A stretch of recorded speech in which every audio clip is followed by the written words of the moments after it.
welcome to another exciting episode of Wave the Brush with me, your host, Kris, aka Mini Wargamer Kris, aka the Name Butcher.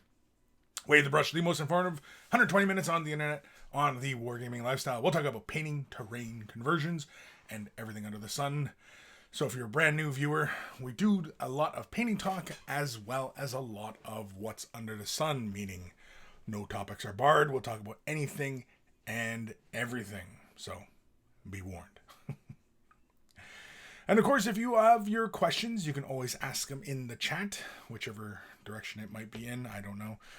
And of course, if you're not able to attend live, you can always ask your questions to Kris@miniwargaming.com. It's in the description below, and you can ask your questions there. And of course, feel free to ask whatever questions you feel are burning on your brain.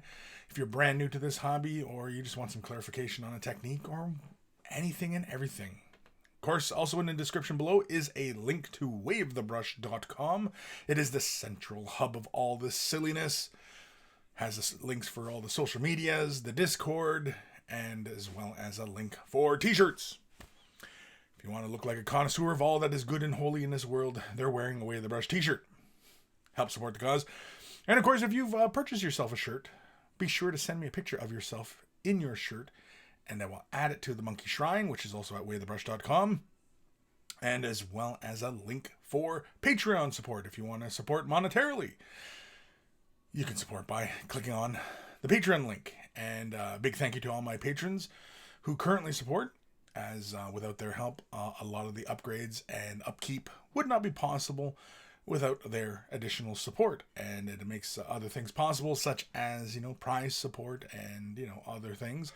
And of course, if you are considering patron support, I only charge per Wave the Brush, which is only every Saturday of the month. So, there's only maybe 4 Saturdays in a month. So you can you kind of know what you're getting yourself into if, you're considering patron support as well.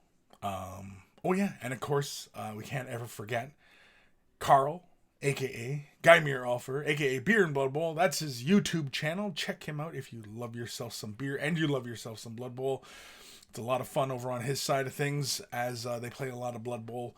And it's just, a good fun if you love yourself beer and you love yourself Blood Bowl. We say thank you to Carl for taking the time out of his busy day to create the email jingles that play before our email segments in the show. And so always a big thank you to Carl. I think that's the usual spiel. Is that the usual spiel to this? I think so. I'm pretty sure. I don't know. So who's joining us today? I can see Enforcer. Hello. Eldar Lamborghini. Hello there. Is that like the General Kenobi? Yeah. Hello there. It is. Anthony B. Wubba lubba dub dub. I love me some Rick and Morty. Kevin Cabal. Yay, Monkey Day is here. The best day of the week. I like to think so. Saturdays, hopefully we're sitting down, enjoying ourselves. Maybe we're doing a little bit of painting. Maybe we're doing some assembly. Maybe we're working on terrain. Or maybe we're just chilling out, reading a book and, enjoying the day. Hopefully one or all of the above is the answer. Dark Commission. Hi, Kris and Monkeys. Hello, Dark Commission. Sir Peanut Butter. Howdy, Kris and Monkeys. George Hintz over on Twitch. Hello. Cocking 5555, Wave the Brush, episode 248.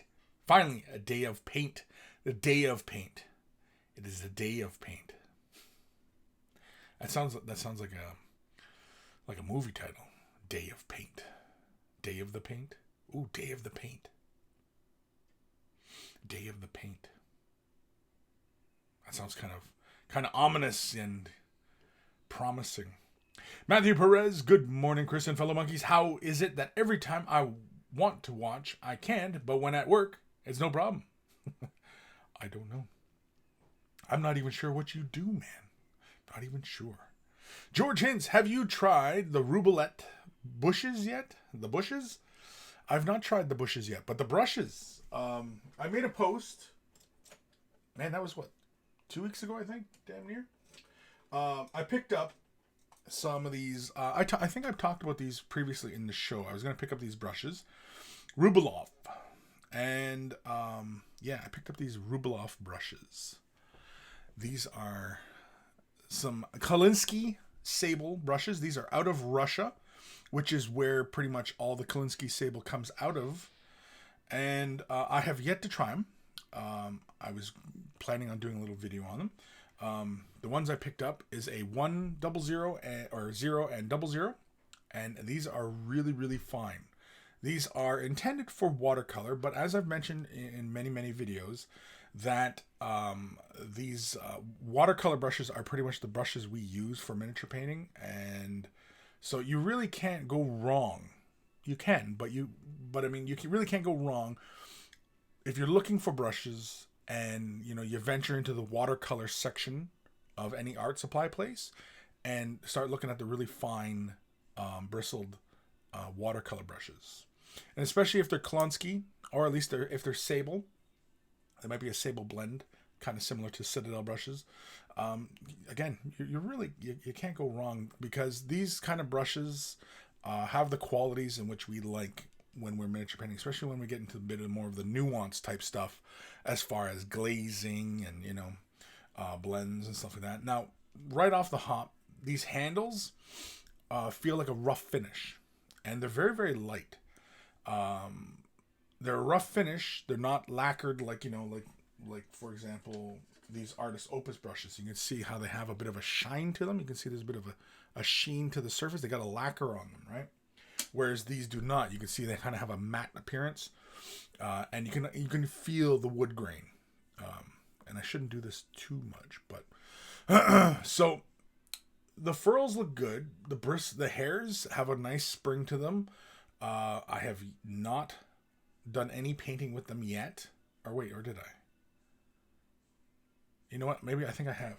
As I was working on Abaddon, I was doing some fine line stuff, and I was playing with these. Because all three of these brushes, like even the one, where's the one? Even the one is very, very fine. It comes to a really nice point. And where's my number one? Yeah, the number one Artist Opus brush, like these. Okay, they have these typical numbering systems, right? And I'm gonna quickly move over to my controls here so I can kind of zoom this in for you guys. Let's see if we can do this. Sorry, I didn't have the window up. Okay, so let's try and adjust the focus a little bit here. And I'm going to show you a quick little comparison here. Now, the Artist Opus brush is the white bristled or white handled brush. And you can kind of see. They're both number ones, according to the companies.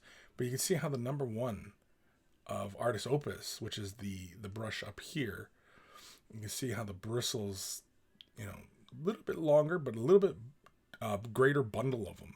Whereas the number one Rublev there's a lot less, but they're about the similar bristle length. They're probably off by a millimeter of total length. But again, yeah. So I've not put them through their proper paces yet. Just haven't, my painting at the moment is very, very. Don't do that. Oop, I missed the hole. Anyway, so I have not really kind of put them through their paces yet. So, didn't like that.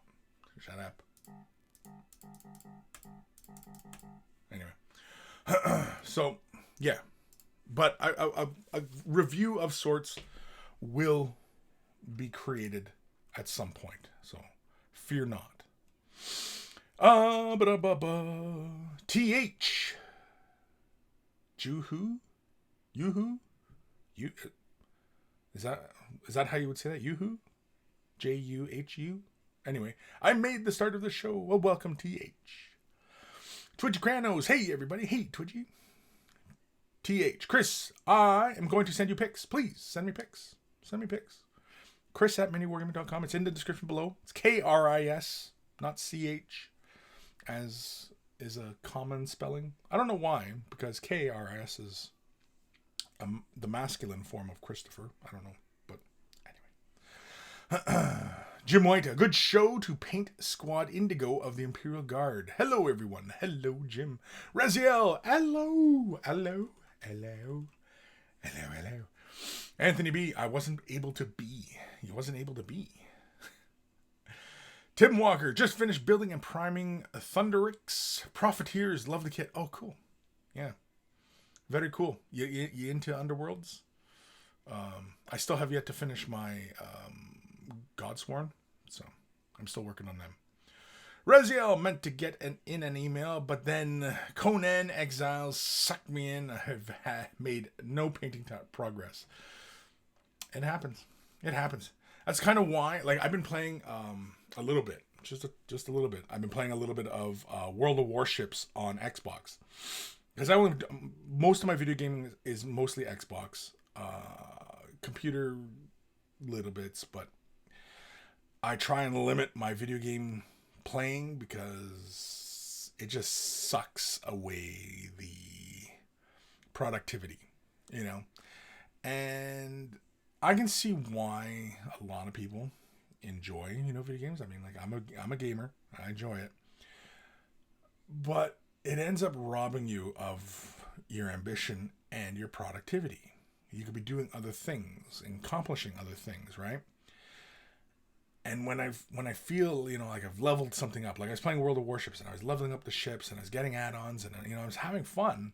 But then I was like, oh man, like this last, 2 hours, I could have been doing something else. And I'm like, oh, okay, get off the video games and go and work on, something else, right? So, yeah. But I hear you. I loves me some video games.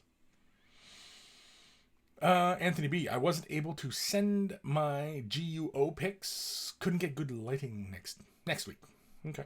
Enforcer, sadly, I'm only here for a few minutes with the girlfriend this week. Just wanted to say hi and have a great day, everyone. Remember, always wash your Nurgle bum. It's important. Keep your Nurgle bum clean. Because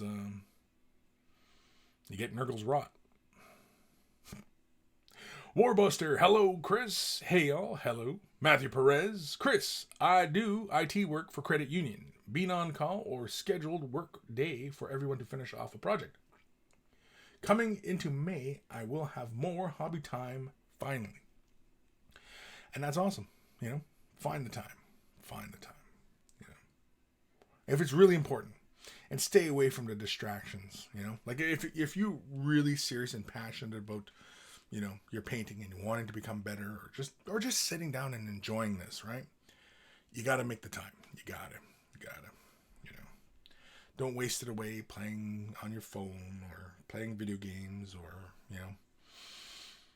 stop and realize, what? Geez, I could really be, getting some assembly done, and, parsing out the time, maybe only an hour throughout the week, every other day, and you can do a little bit of assembly. And then Saturday comes, your day off, and you go, you know what? I'm going to try and fit in a few hours on my Saturday and, get some painting done. That's where it kind of all pays off, right? Nid Fink, hello everyone. Hello, Nid Fink. Eldari Lamborghini, episode 248, Stroking the Shaft. I want to say that we've already used that one as a title, I think. Something about the shaft. I'm pretty sure we've done a shaft joke as a title before, I think. Maybe I'm wrong. I don't know. Maybe it's a little too overt. I don't know. You know what though? You're in the running. I mean, if nobody else posts any good ones, we're gonna if nobody posts any good ones, we're stroking the shaft. Ghost of Starman Deluxe, late. I wasn't paying attention to the time. Well, hey, better late than never. Vlad Tepe, hey Kris, hey everyone, long time no see. Well, welcome, Vlad. Dark Commission, episode 248, lurking in the brushes.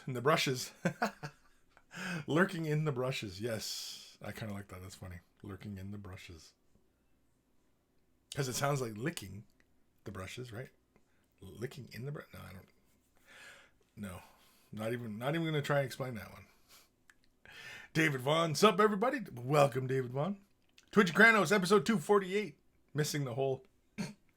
And you know what? My excuse every time, when I'm doing that kind of thing and I miss the hole, I always say, I was born cesarean, so I never had a frame of reference. Anthony B. Beat me to it, Twitchy. G Squared, episode 248. Brush Fury. I like that. Brush Fury. Fury. Fury. Not furry. Or is it furry? Is it fury or furry? Warbuster. I have always painted with Citadel brushes up until a few weeks back. I bought all the armor painted brushes. I now can't get enough of the army painter brushes. My favorite is Kalinsky Masterclass. Very cool. Yeah, army painter makes good brushes. I got nothing against army painter brushes. I like that they have a very good range of synthetics and sables. I like that they go with a slightly different kind of brush handle design. It's a bit more of a do I have a? No, I don't have any here. They have the brush handle design is like this triangular. It's kind of like, when you hold like bigger pencils, or even like if anybody has ever played with like a carpenter's pencil, where they're kind of thick and rectangular, and it's actually kind of fun to use it because actually the graphite is kind of like this wider shape, and it's actually really fun to draw with those. Like they're not, it's not what they're intended for, but excuse me, it's a lot of fun to actually draw with them. And they're actually really good kind of lead. They're a bit darker than like an HB lead, typically. The ones I've found, the ones that have like the red lacquer on them. Anyway, talking pencils now. Getting all fired up about pencils. Yeah, well, yeah, because I mean, like when I discovered like pencils, like a 2B versus an HB, oh man, like it was night and day. I was like, wow, look at what I can do with a 2B. And I was creating really dark lines and, yeah. Pencils. Gotta love them. Anthony B, I always hop on to Apex Legends on Xbox. I have fun with it. Yeah, my son plays it. My daughter doesn't play it. But a lot of the video game going on in my house right now is Dead by Daylight, or Overwatch, or Fortnite, or Apex. It's one of those games. Matthew Perez, I love World of Warships. PC is my waters, though might play this weekend. Yeah, I haven't played on PC. PC, it looks like a lot tighter, the graphics, but this Xbox, it's still, for World of Warships for Xbox is, it's still beta. It's like, it's 0.9 something. So, it's still a beta. TH, all right, Kris, with a K, you got mail. Dark Commission, episode 248, getting an add-on. I see what you did there. Wolfhelm. Ooh, that's a fun name. Wolfhelm. Wolfhelm. Who is he? That's Wolfhelm. Hey, yo. Hope you're doing great today. I am doing great today. Hopefully you're doing great today. Hopefully you're maybe getting a little bit of painting, some assembly, some terrain. Maybe you're just gaming. Who knows? That's one we don't talk a lot about too, is gaming. I enjoy gaming. Now that we're moved into the bunker now, we're officially moved in, I think. There might be an odder end at the old place, but otherwise we're in. My office is like mostly like 95% settled in. I'm 95% settled in. And maybe about 91% because I gotta wait for a piece of equipment. But anyway, yeah, so we're going to get back to work. I think Monday we'll all be back to work, like back to work. I think we have guests coming in on Monday too, so yeah, we're going to be right back to work, which is good because it was kind of a silly 2 weeks. And so, but we got a lot done. Oof. Man, so much crap.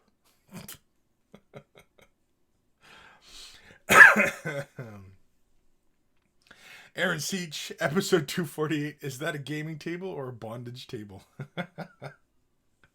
I see you saw the comment my brother left on I made a Facebook post. I posted on Instagram one of our studios at the Mini Wargaming headquarters, the new place now.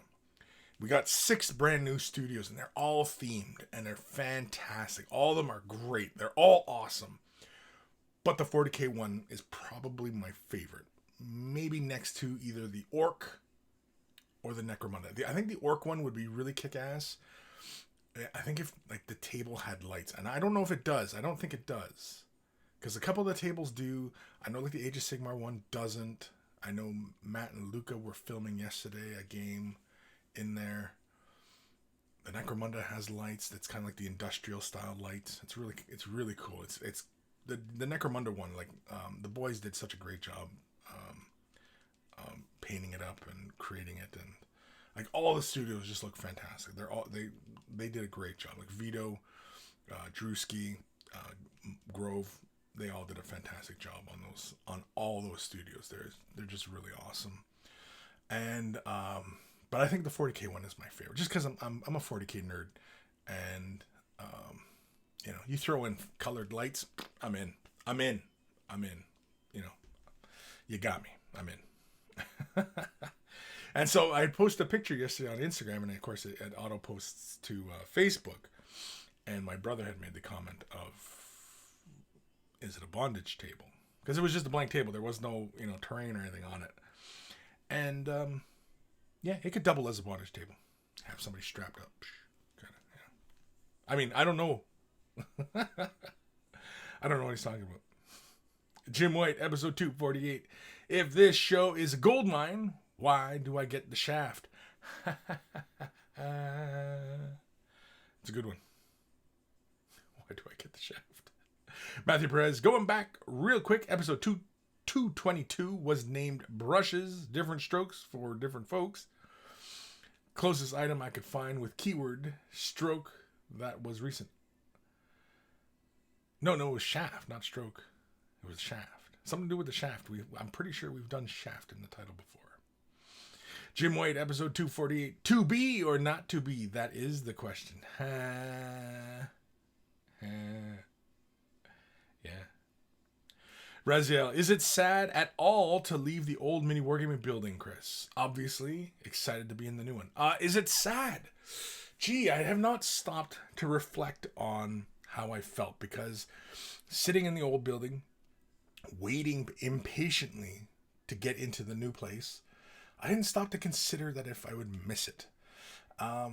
And immediately when I think of the old place, I think of either A, the heat not working in the winter, B, the air conditioning not working in the summer, C, being in that building all by yourself late at night and hearing footsteps in the building, which is kind of disconcerting, which make you think there's ghosts in the place, which I'm sure there are because it's an old ass building.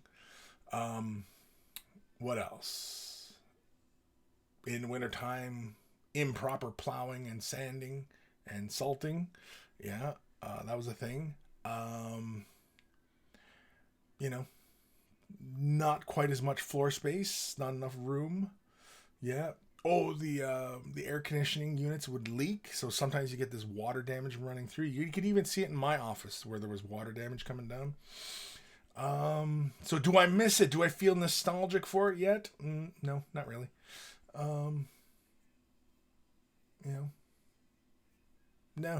No, I don't miss it at all. Having to walk 500 miles to go to the bathroom? No, I don't miss that. Walking 500 miles to go use a sink?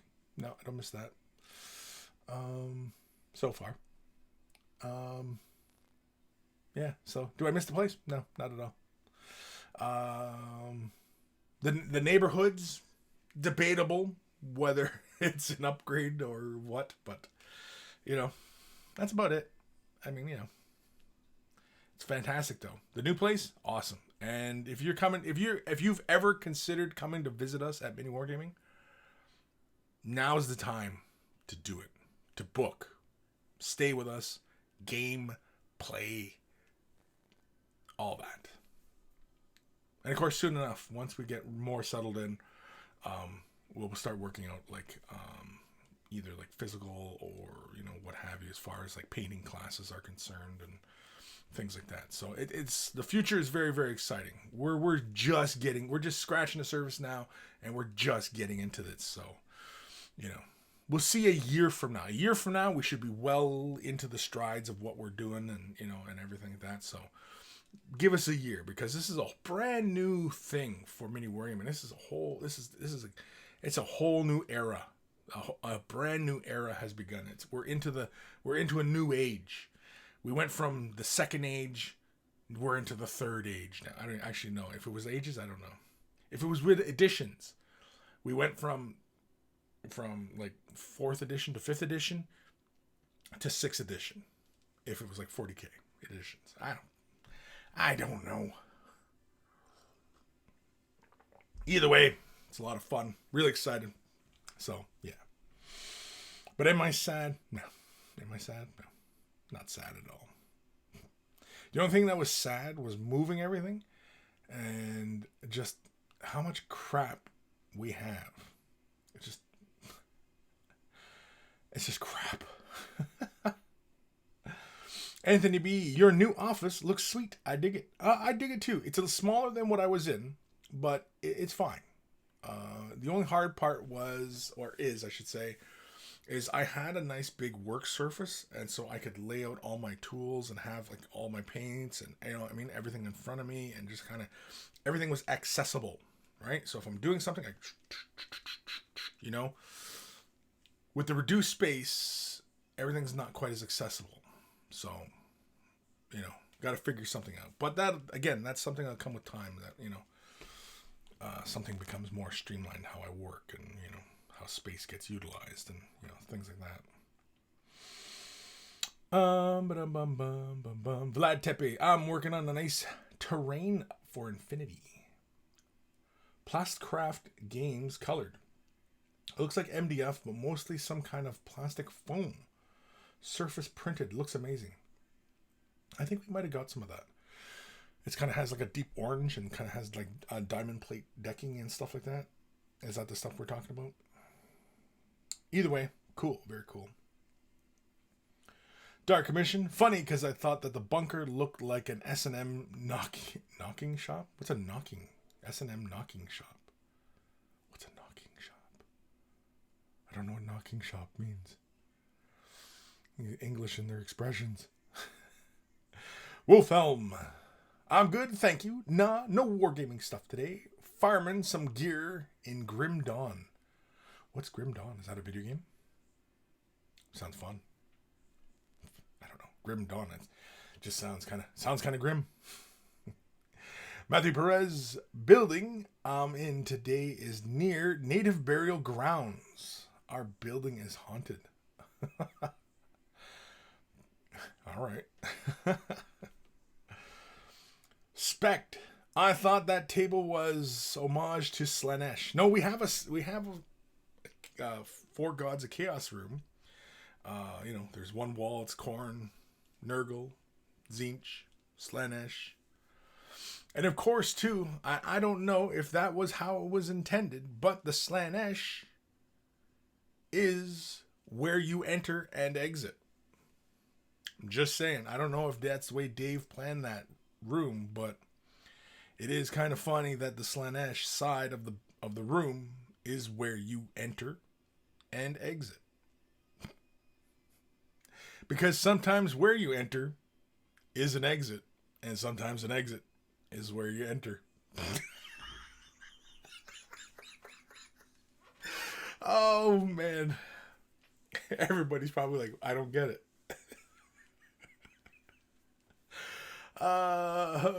Cocking 555. The weight room should be a new storage room at the bunker. Should be a new storage room at the bunker? The weight room? No, I think we should keep the weight room. Right now, the weight room is kind of a storage room at the moment. Again, we're still shuffling things around. Again, this is a whole process. It's a brand new thing for everybody. So, and it's amazing how really we filled up the space in the new place, especially where the studios are, with all the terrain and all the models and everything like that. Like, there's not enough space, which seems kind of crazy. Just kind of crazy. Excuse me. Drinking my coffee. Jabba's left nut. Those things did work. Matt was too tight to switch them on. I don't know what that was in reference to, Jabba. Jim White, episode 248. I would walk 500 miles and I would walk 500 more.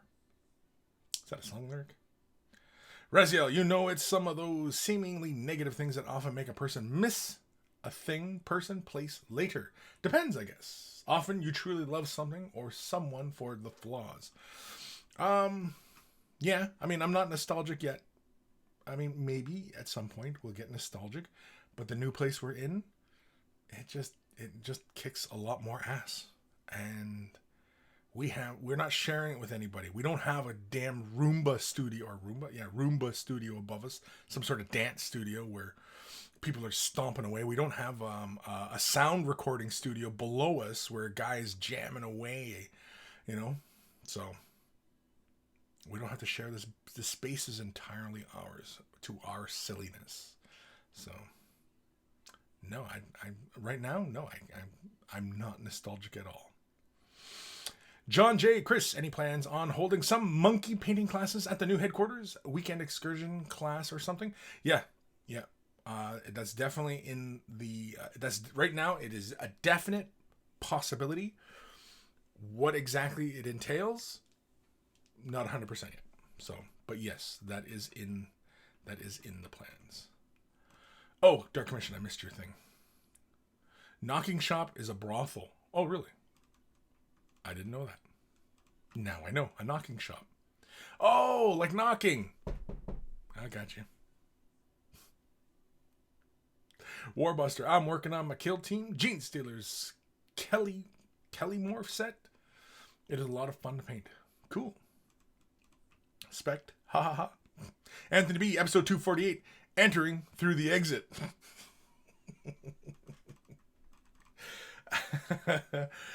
It's a little on the nose, I know, but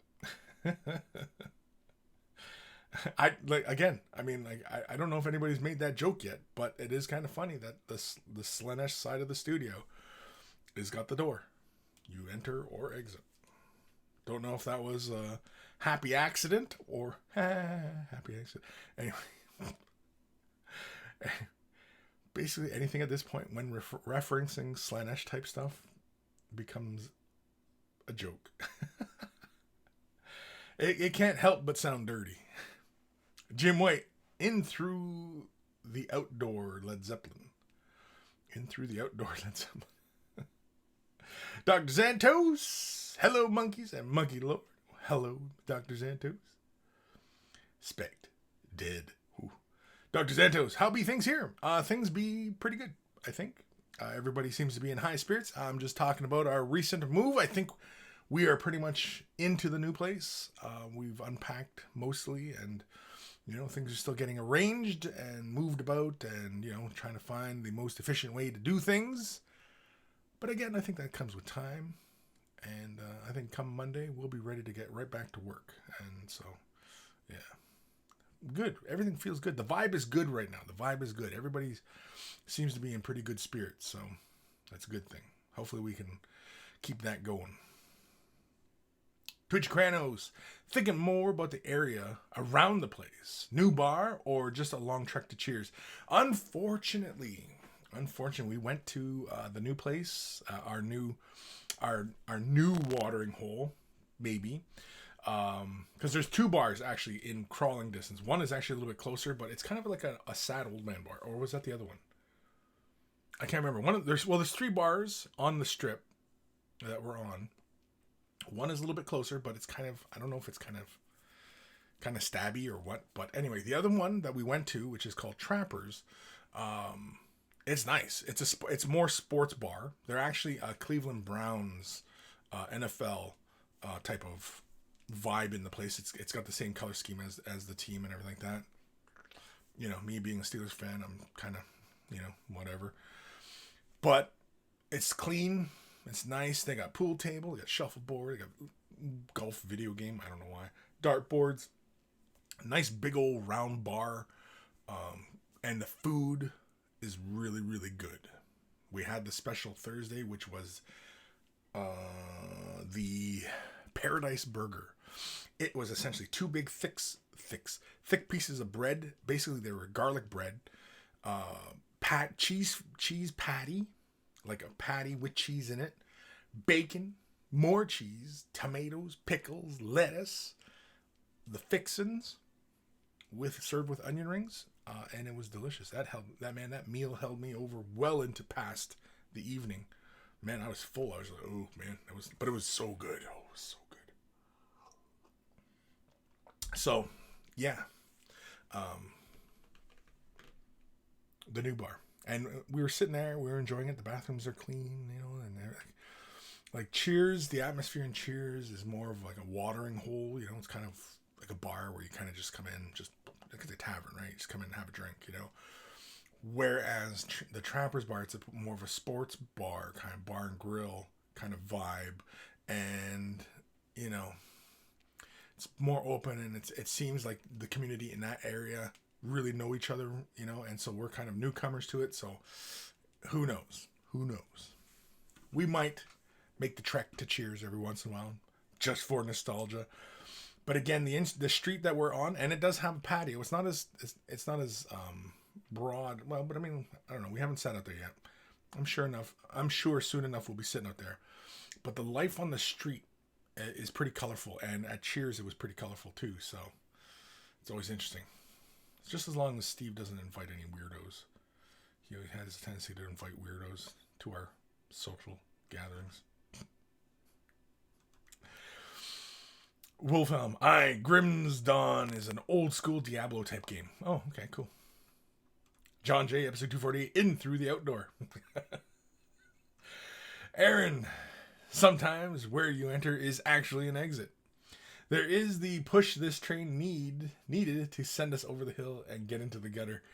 Yeah, I don't know if we need to go all the way there. But you know what? There's brand new Slaanesh models out now, and maybe we ride that theme right into the ground.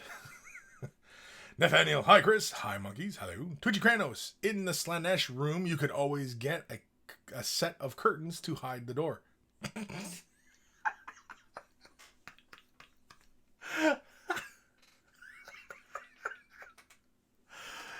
Oh man, we could. You know what? If anybody says, you know what, yeah, I'm kind of leery about the whole Slaanesh door thing. During filming, maybe we should, obscure it from view, and I'll be the first one to suggest, yeah, let's put up curtains over the door.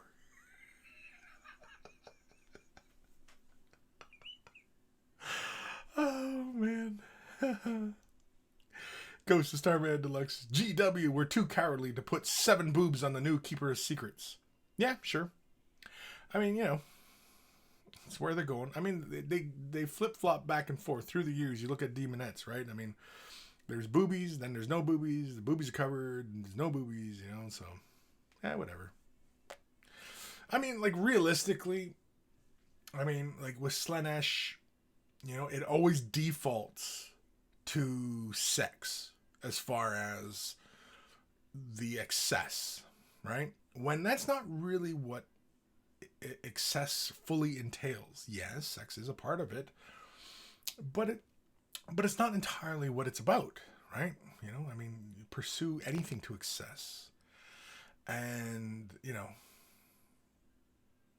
like the Noise Marines are. There's nothing sexual. Well, there's not entirely nothing about sexual about Noise Marines, but they're about excess, right? The sensory overload, and the bright garish colors, and like that's also excess, right? And so how do you encapsulate that as far as an overall design scheme? I'm not certain. I don't know how they arrived to those decisions, but sure. And like when we start talking excess, I think especially on the North American side of things, because there's a different view on sex on this side as opposed to Europe, I think that also plays a factor as well. People are a lot more uptight in North America than they are in Europe. At least that seems to be the accepted convention. Anthony B, make the curtains look like meat. I'm thinking Arby's. John J. Kris for Slaanesh. I think we need a how-to paint boobies. Just the tip, okay? How to paint boobies? Just the tip? How to paint boobies? Just the tip? I got you. Sure. I didn't, you know what? Well, I didn't really show it because I had done Creature Caster's Spider Demon. I also have the Lady of Chaos. And I also have the Lady Arcana. And yeah, they all have boobies. I mean, you want to see some boobies in a painting tutorial? I mean, we can do boobies in a painting tutorial. There's a... No, never mind. I'm not going to go into that one. There is a project I had in mind, but it's kind of gotten pushed to the back shelf at the moment, but it's still something I ponder every once in a while how to go about it. But anyway, Darker Mission, episode 248, in crawling distance of the pub. Crawling distance, yeah. Oh, what was it? Well, it was Thursday. Yeah, we went and we were like, yeah, let's go. And then it was closer, walking to this new joint was closer than our walk when we went to Cheers. So it's closer. It's closer, which is dangerous.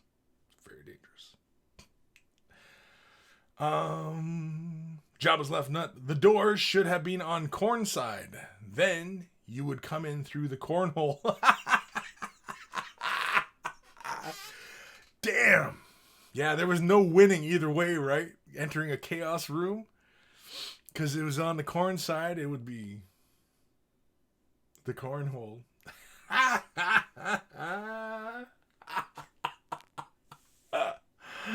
Yeah. I love it. The jokes practically write themselves as far as the studio is concerned. Again, it's only sickos like us that think of these kinds of things. And you know what? It's a good thing that a lot of you guys don't hang out with me regularly because, yeah, it would be bad. It would be bad. Probably end up getting fired. But it'd be fun. It'd be fun. It'd be fun. We'd have some laughs. Some men just want to watch the world burn. Nathaniel, episode 248. I'm picking up good vibration. And now the song is in my head. Damn Beach Boys. Dark Commission, episode 248. They're not weirdos. They're my girlfriends. Yeah, that's what I think. That's what Steve thinks. Because, man, there was this one time she was across the street in a parking lot. She was laying on a car. And she was screaming to the four directions. And then Steve started talking to her. And then she came over. And I was like, oh my God, man. Like, why? And then the evening got weird. Weird. But it was fun. It was entertaining. But it was weird. Nathaniel 248. Let's put up curtains. TH, episode 248, Entrexit. Entrexit? How would you say that? Entrexit? Entrexit, right? Oof. But that's the kind of door it is, right? An Entrexit. An Entra-exit. Entra-exit. Entra-exit. There we go. Entra-exit. That's kind of fun, actually. It's an Entra-exit. Because that's hilarious. Because I don't know if the studios have been shown in videos yet, but yeah, the Chaos one. It's really, really cool. The corn wall. It's really, really cool. The Nurgle one, feels very Nurgly. The Zinchi and the Slaanesh, I think still has to be finished off, but yeah. But it's hilarious that the Slaanesh wall is where the door is. That's too funny, man. That's too funny. Jim White, episode 248. Put up curtains over your Slaanesh door.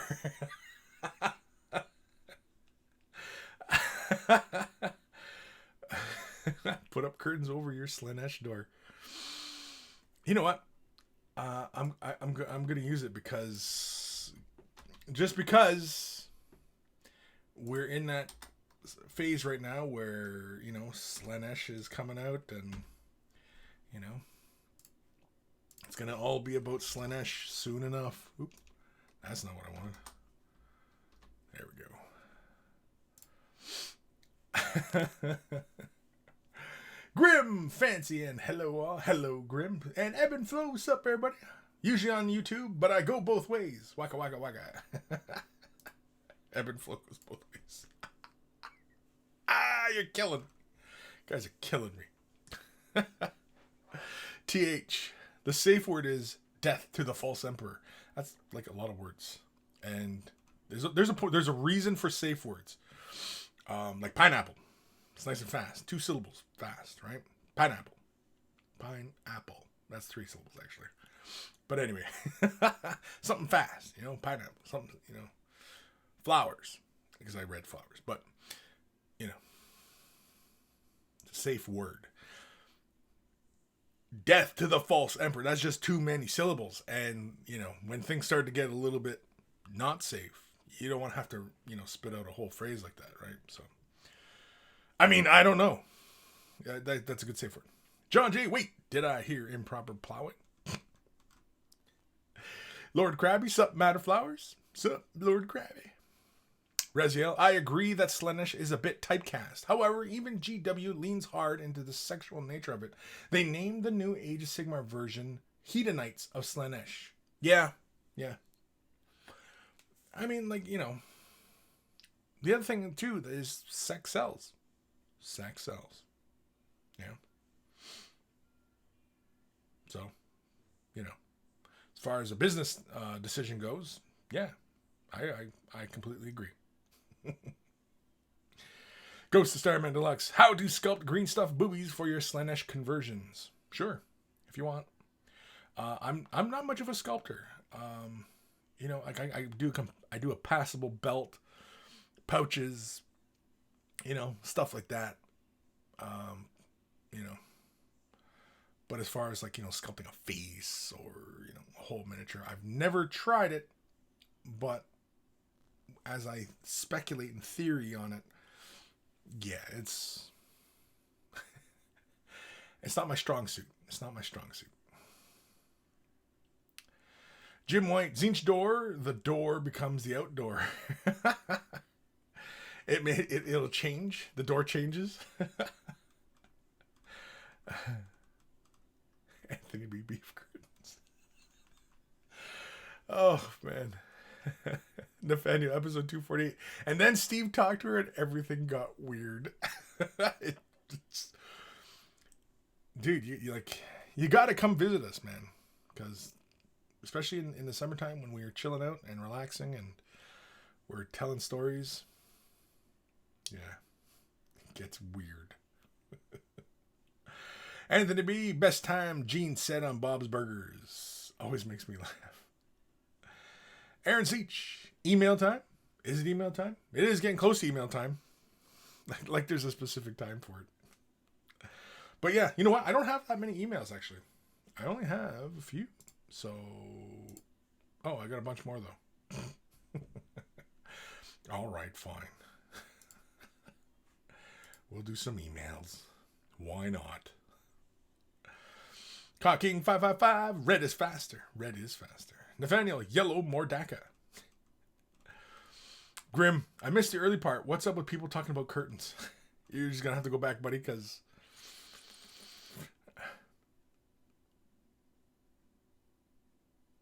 I don't know what's going on. Ghost Diamond Deluxe. Pineapple. 2 syllables. Pineapple's 2 syllables. Pineapple. Pineapple. Is it? Pineapple. So I always count syllables by, your chin moving down, right? So I'm kind of... Anyway. Tuchicranos, my safe word, more.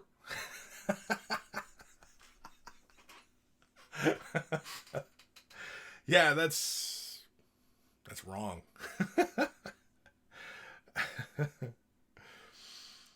Job is left nut. What's wrong with the safe word? Ouch.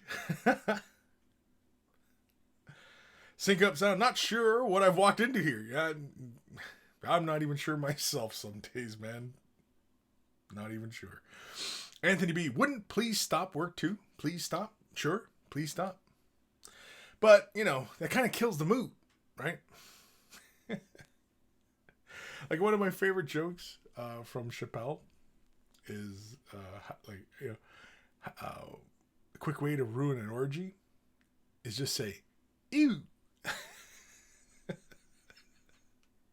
That one I pee myself just because the way he says, he's ew, I can't stop now. Anyway. Twitchy Cranos, green stuffed boobies. Something you probably want hands-on experience at. Har har har har har. All right. I don't know if we can sink any lower than that. We can try, but I don't want to. So, I am going to do an email. So, if you're wearing headphones, turn them up or down. But here it comes. Email time. Email time.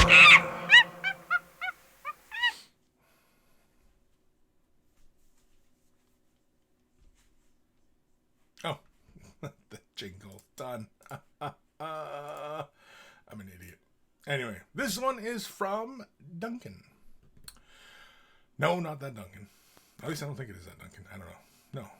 Anyway. Hi, Chris. Sorry for the delay. It has been a busy week for me. I promised you to send you some pics on my corn terrain. Well, here it is. Would love some feedback. I also post updates on my terrain and my painting projects on my Instagram. And it's on Duncan Rinders? I don't know, however you say his last name. Ridners? Anyway, I hope to attend your next live show. Couldn't make it today, but they are a lot of fun. Take care and see you.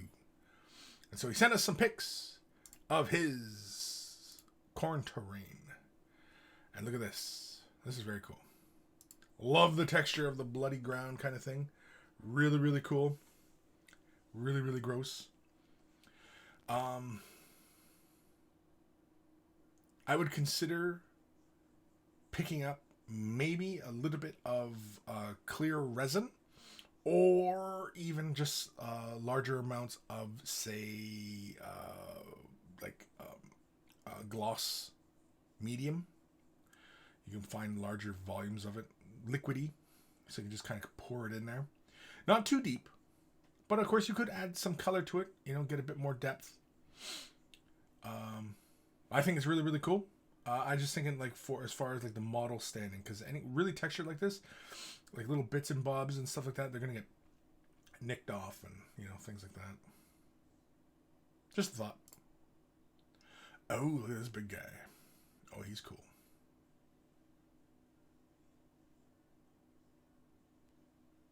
Yeah, that's really cool. I like the texture you got going on there.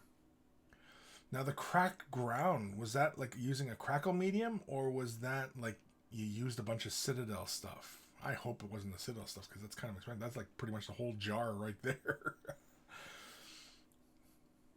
So hopefully you bought crackle medium. Ooh, look at this. That's a nice little shot. Little action shot. That's kind of fun. Here, let's go with this one. Yeah, there we go. Yeah, you can see the little blood letters in the background. I like the texture. I like what's going on. This one's kind of a work in progress. This is, I guess, before some stuff.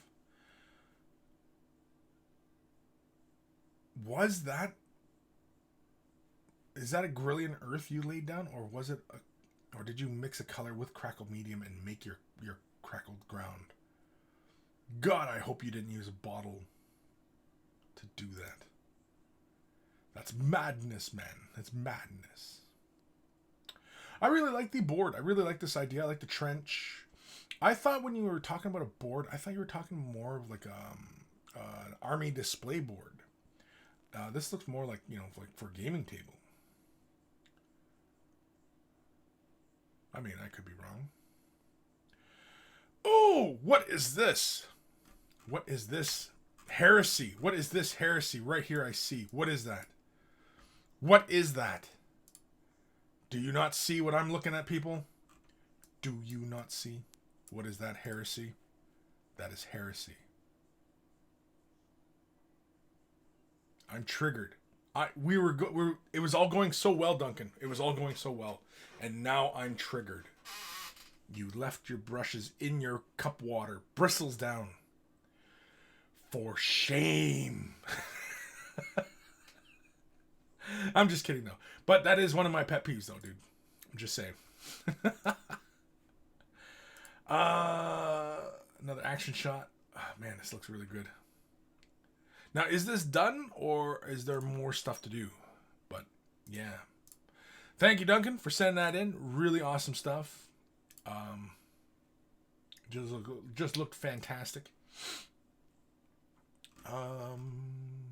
Grim. Paintbrush heresy could be worse. Yes, it is. Jabba's left nut. Lifetime ban. Yeah, brushes. Oh, the brushes. The brushes. I'm triggered. Triggered. Raj Kapoor. I think that's how you say that, right? Raj Kapoor. Hi, Kris. Just wanted to say hi. Say thank you again for answering some of the questions I had recently on one of your previous videos. Oh, right. Yeah. You were asking questions about the medium on the making a shade wash of any color video. Yeah. That's all I use. What was I using? Whoop. Knocking crap over now. Yeah. I was using glaze medium at the time. And I mean, you can use any acrylic medium. Thin bodied, of course. But yeah. So. Anyway. Nathaniel, maybe the brushes were already abused to unrecoverable levels? Possible. But oh my god. Even dry brushing brushes, I do not do that to. Because doing that kind of thing to the bristles, especially when they're natural hairs, it can be a bit of a pain to try and correct that. Slight bend on the tip, not so bad, but a full bend, especially if the hair has been crimped right over, that's real bad. Synthetics, yeah, just like, when you bend a piece of plastic, right? You bend a piece of plastic and it basically fractures there. You're doing that to those bristles. So you're pretty much making the thing, unusable, really. It's more, it falls to like the glue brush, right? The brush for applying glue and things like that. I certainly hope that wasn't what I was looking at. Oh, man. I almost busted into a sweat there. Sorry, I'm hiccuping now as I'm talking and drinking at the same time. All right, let's do another email. This one is not my email. This one's the email. Here we go. This one is from Derek Luterus. Hi, Kris. Finally got properly lit paint booth and can't believe the difference it's made. I completed Emperor's Children model, finished the first of many towers for my terrain set, also included a 1/60th scale 3D printed Battletech mech that is still in the works. Thanks for letting me show off my work. And I think you've been keeping us up to date as well, Derek, on the Discord as well, because the terrain bit looks pretty familiar. And so, let me change cameras here. There we go. And so here is his Emperor's Children Marine. Very cool. I like the little stand he's on. That's cool. I like the terrain piece. I like the grading and everything like that. That's really cool. Yeah, because didn't you weather these? I thought you were weathering these. This looks like some classic Necromunda type terrain, which, I'm a sucker for because I'm just a sucker for the old stuff. Ooh, look at that. Hey, is that a red metallic you've got going on there? Or is that a metallic with a red on top? Oh, wow, that's cool, dude. That is cool. Oh, that thing's big. Said it's a 1/60th scale. Jeez Louise. That could be a Warhound Titan. Or even like a Reaver or Warlord. No, it's probably more like a Warhound, right? Looks like it's probably about 12 inches tall, maybe? 14? I don't know. But, yeah, it looks like a metallic on it. I'm wondering, did you use a colored metallic? Or was it something other? Very cool.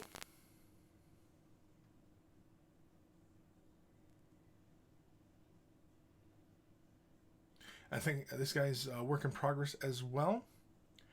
Well, thank you, Derek, for showing that off. Awesome stuff. And yeah. Thanks again for posting that. Awesome stuff. Where are we in the chat? I don't know. Jabba's left nut. Is this Chris's safe word? Bristles down. John J, don't crush the tip. You're bending it. Nathaniel, BattleTech. Do people still play that? Yeah. Some of the monkeys at Adepticon, they were playing BattleTech. People still play BattleTech. People still play. There is still a community for it. I think just about every game that has been done, there are still some people out there playing it. Is it, tens of people? Probably. Hundreds of people? Not likely. Thousands of people? Very highly improbable. So, yeah. Jim White, good work on your painting, sir. Yes, very good work on the painting. I like the terrain bits, and I'm pretty sure he's been posting in the Discord. I'm pretty sure that's his terrain I'm looking at in the terrain section of Discord. Kyle King, 555. It's a warlord. It's a warlord. That was a warlord. There was a warlord. It is a warlord. Nathaniel, needs sanding. Yeah, I mean, because it's a 3D print, yeah, you could sand it. Sometimes you gotta be careful though, because sometimes, when you're sanding it, you can kind of be a little bit aggressive and go right through the layer, especially if you haven't, built the layers too high. Because, there's only so much plastic you can lay down, otherwise the print takes forever. If you printed it as a solid mass, it would take days to print and go through spools upon spools of plastic. Old Kris has been thinking about picking up a printer. I don't know if I want to get a big one, though, or like a resin one, like a small resin one. Undecided. Not in any rush to go out and get it, because there's a bunch of other crap that Kris has got to get. So, yeah. But anyway. Derek Luderus. Oh, you're here. Okay. Minotaur ghost tints for the mech. Oh, okay. So so was I seeing it right then? Was it a metallic with a red on top of it? Is that what I was looking at? Because either it was that or it was a red metallic, right? Because wow, Turbo Dork, they sell a red metallic, which is very nice. Reziel, I'd like to play it. I think there's a version without the hex grid, and it looks cool. Yep. Lord Krabby, Kris, which Primarch you think is coming next? I don't know. I don't really keep up on it. I know we got into the topic the other day, or a few weeks back, about what Primarchs have been done, which have yet to be done. And I don't know. I could probably see Khan getting done next. Yeah, because there's only 3 or 4 left to do. So yeah. But I don't really follow 30K much. I mean, I like lore-wise, sure, but like the game, no, not so much. Who's got a model, who doesn't, yeah. Shogun Ka, get a big one. Resin needs more space to prof. Get a big one? Yeah, you think get a big one? Like the PLA? Because that was the big one, right? It was get a PLA printer or get an SLA printer. The PLA, I can do bigger, fun things, right? I can print off, I don't know if you guys can see this crap, but, you know what I mean? I can print off, fun things like this. Like this was, printed. And, it's a lot of fun, right? And, oh man, that kind of hurt the way I bent. Oh, I'm so sore from moving.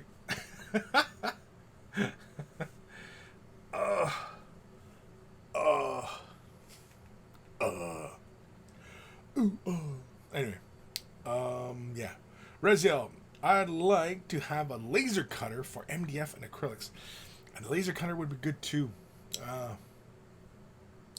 I know, I kind of wish I had, because I don't have a garage, and I kind of wish I had a garage so that I could have these tools. So basically I could have a workshop, right? Yeah. Kind a wish. I wish I hadn't killed that fish. Lord Krabby, I meant to 40 lore, Kris. Which do you think will come back? Loyalist ones. Oh, for the loyalists, I thought it was. I thought we're pretty well established. It was the lion. The lion's coming back. That's what I thought. No, I don't know. Again, I don't pay attention to Monk Eye things, so you know. I mean, I'm strictly Eldar, so you know, everything else is garbage as far as I'm concerned. Eldar's where it's at. Everything else sucks. Looks awful, ugly, gross, just uncouth.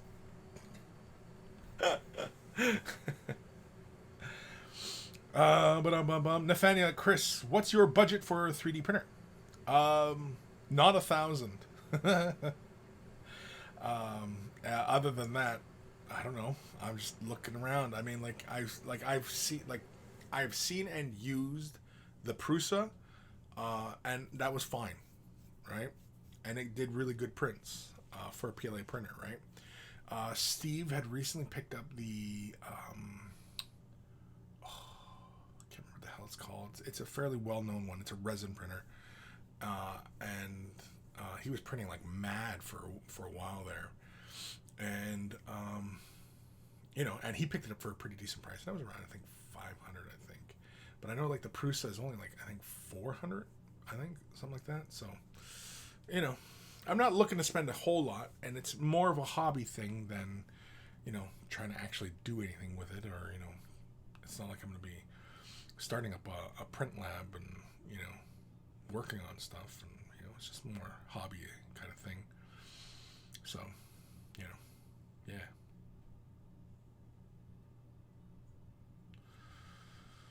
Reziel, my opinion is it'll be the Lion or maybe Russ. Yeah, possible. I thought it was a Lion, though. I thought everybody was on the same page as it's going to be the Lion. I don't know. Cocking, moving damage. Okay. Nathaniel, if I had a garage, boy, the tools I would have in there, and the debt I had on my bank account to purchase them.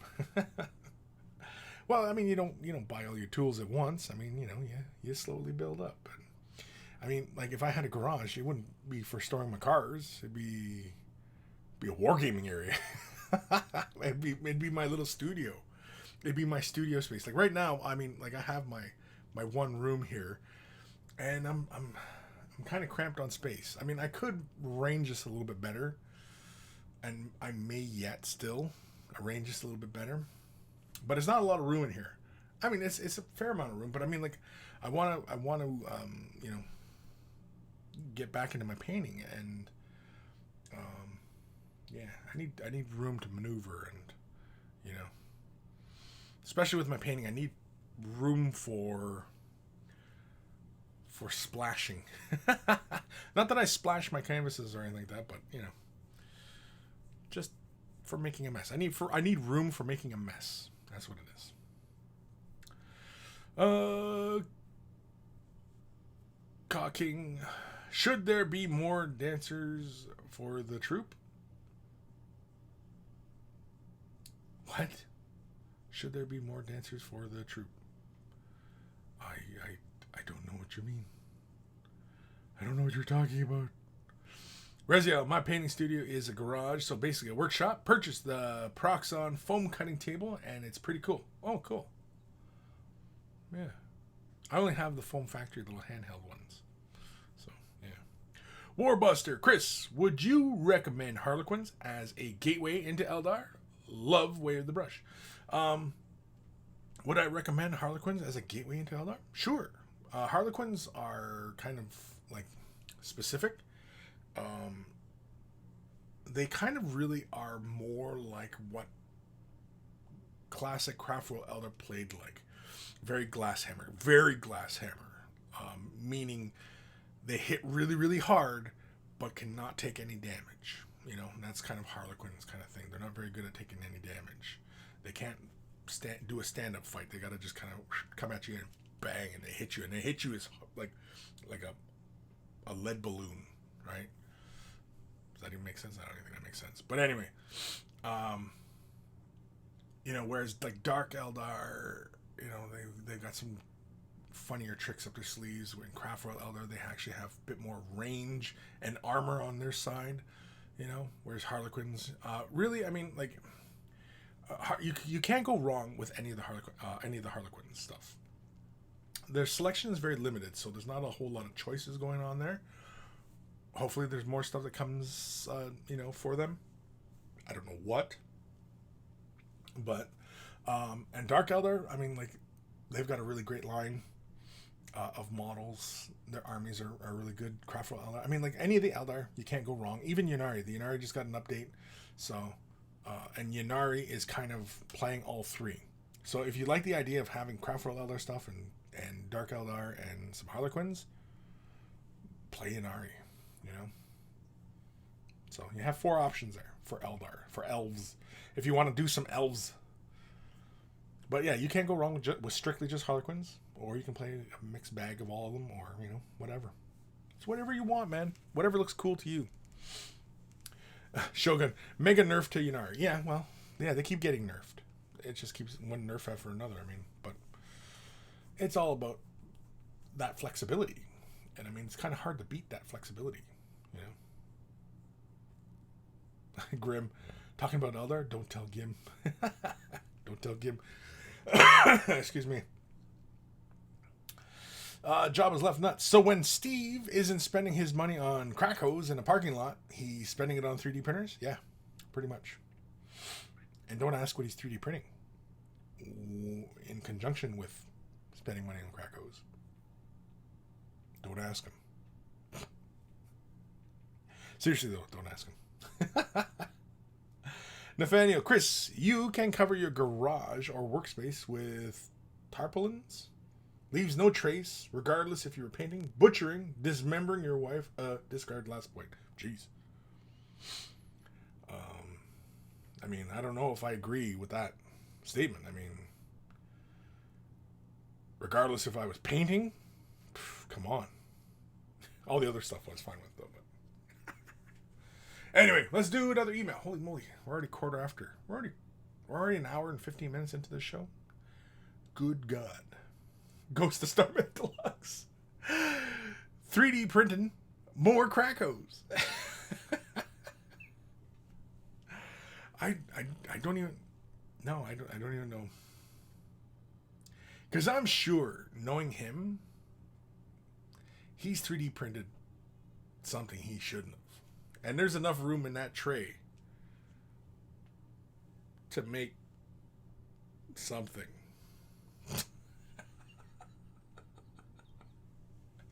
Now everybody's going to be like, what is Steve 3D printing? I don't know.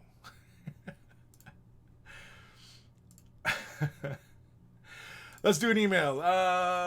If you got headphones, turn them up or down, but here it comes. Let's do this one. Email time. Email time.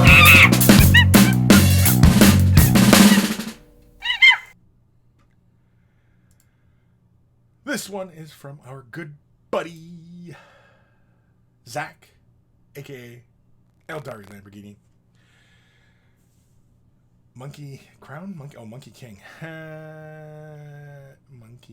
Monkey. I attached some pictures of the Adepticon Primaris Lieutenant I painted up in Raven Guard colors, painted it black, then Zenithal highlighted the model with a bunch of mixes of Incubi Darkness going lighter and lighter. The chapter symbol is my first attempt at freehanding the Raven as well. CNC is always appreciated. Cheers, Zach.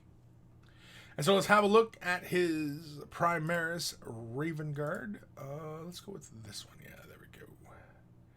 There we go. So right off the hop, I like it. Looks good.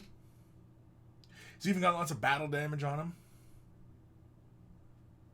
The freehanding of the icon is really good. That's really, really good, Zach. I like it. Your lines are well laid out. The thickness is consistent in a lot of the spaces.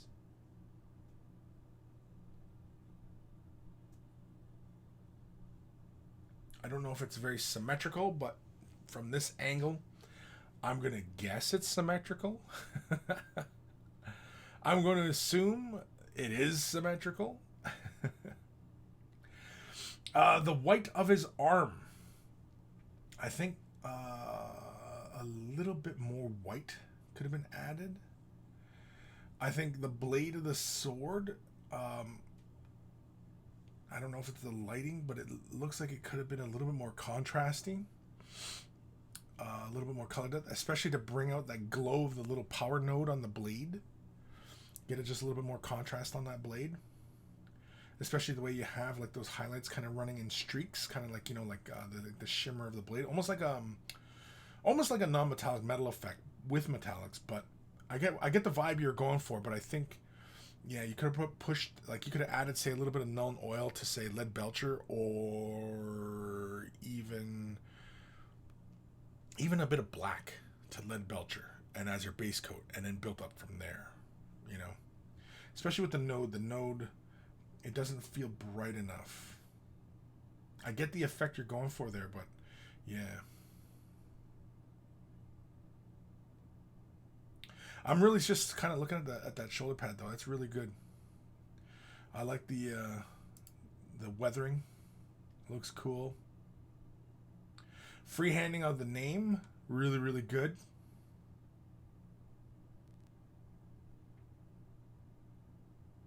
The skin. Oh, you even got his eyeballs in there too. Damn it. Okay, well, see this angle here, the white actually. Oh, it's going sideways on me. Piss off. I hate when this does that. Anyway, yeah, on the white of the arm on this angle, it looks a lot better. It looks a lot more color depth. So maybe it's the way that picture looked, at the way the light looked. Face looks really good. The flesh, I like that you went with this very kind of pale kind of flesh tone on him. I like that.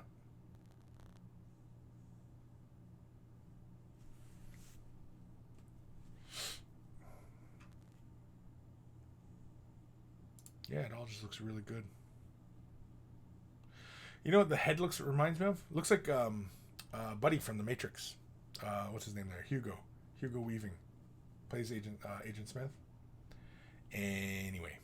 The freehanding is excellent, man. The edge highlighting looks really good.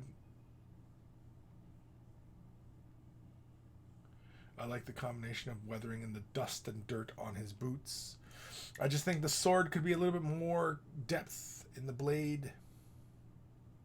I don't think maybe the white could even had like another little bit of defining light gray. I'm going to assume it was Uthran gray and then edged in white.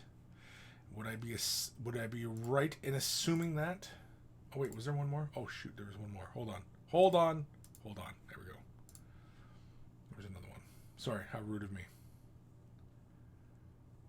Yeah, he looks really good though. It's nice and clean. I like the scheme. Despite being a very black model, I like how it feels, you know, there's a bit of balance there with the brighter elements. The weathering on the boots kind of knocks some of that black out, and of course the arm and the helmet being light. I like it. I think it's a really good paint job, man. It's really good. The freehanding is excellent. So very good job, Zach. Thank you for sending that in. Awesome stuff. Very, very cool. I don't even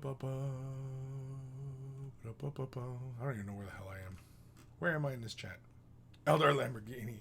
It's Hugo Weaving in space. Yeah, it is. He's very Hugo Weaving. Yeah, definitely. Raziel, I approve of Ravengard Agent Smith.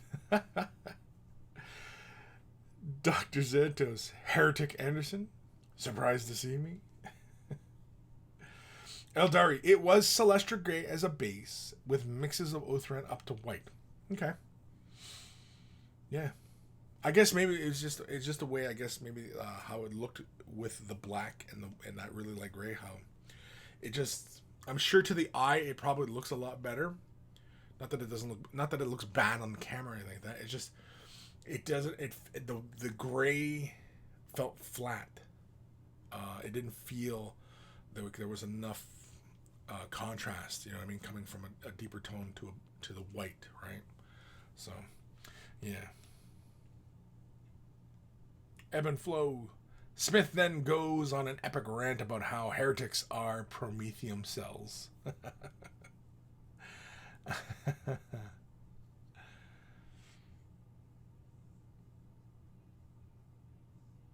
Eldari and the fan, I have no idea. I just buy the pretty models. Just buy the pretty models. I thought you gamed as well, Eldari. I thought you played as well. Eldari, I don't know. I don't love how the pictures turned out, but it is what it is. Yeah, I know. Especially when you're taking pictures with a cell phone, it is kind of hard to get consistent. There are apps, because basically what you want to do with your phone when taking pictures is you want to be able to control the ISO, the aperture, the f-stops, right? You want to be able to control those functions. And there are apps that allow you to do it, because that way you can maintain consistency throughout the shots. Because you notice how when you're taking pictures, right, you see it a lot when you're scrolling on your phone. You'll see like the whites of backgrounds and the black of backgrounds are varying. You'll see that they're not always consistent. Whereas if you can manually control those, you maintain consistency throughout the photos, right? So basically it's all about just getting it right in the camera the first time, right? So, yeah. Dark Commission, there are some good YouTube vids on photography. There's lots of good YouTube vids on photography. I was actually thinking of picking up, I see it on Amazon, the little lens set for your smartphones, like a wide angle lens, a macro, and what was the other one? There was a third one. A macro, a wide angle, and a fisheye. Wide angle is more wide, versus fisheye is more, more fisheye. Anyway. Eldari, I play Eldar just like you, Kris. None of the Monkai nonsense. Yeah, exactly. Oh, and a little bit of Tau. Working on a battle suit right now. Right. Oh, yeah, that's right. Yeah. Yeah, so I know. I'm getting old, man. Just forget. Nathaniel Lamborghini, you need a permanent setup for professional photo shoots. Once set up, the rest is falling in line. Yeah, but I mean, some people, they don't have the space, right? Some people are in apartments, You need a setup that you can put up, take down, put up, take down, you know what I mean? And so once you start kind of working to rhythm on, taking up, putting it down kind of thing, and, getting consistent results. The big thing about getting consistent pictures, especially with your cell phone, is getting to the manual settings. And then, of course, the next one being having lots of light on your subject matter. The more light, the better. Because if you don't have enough light, then the phone, especially if you can't get into manual settings, the camera will just up the gain or the ISO, and it get grainy pictures. And it's no, it's no good. It becomes blurry, and no, it's no good.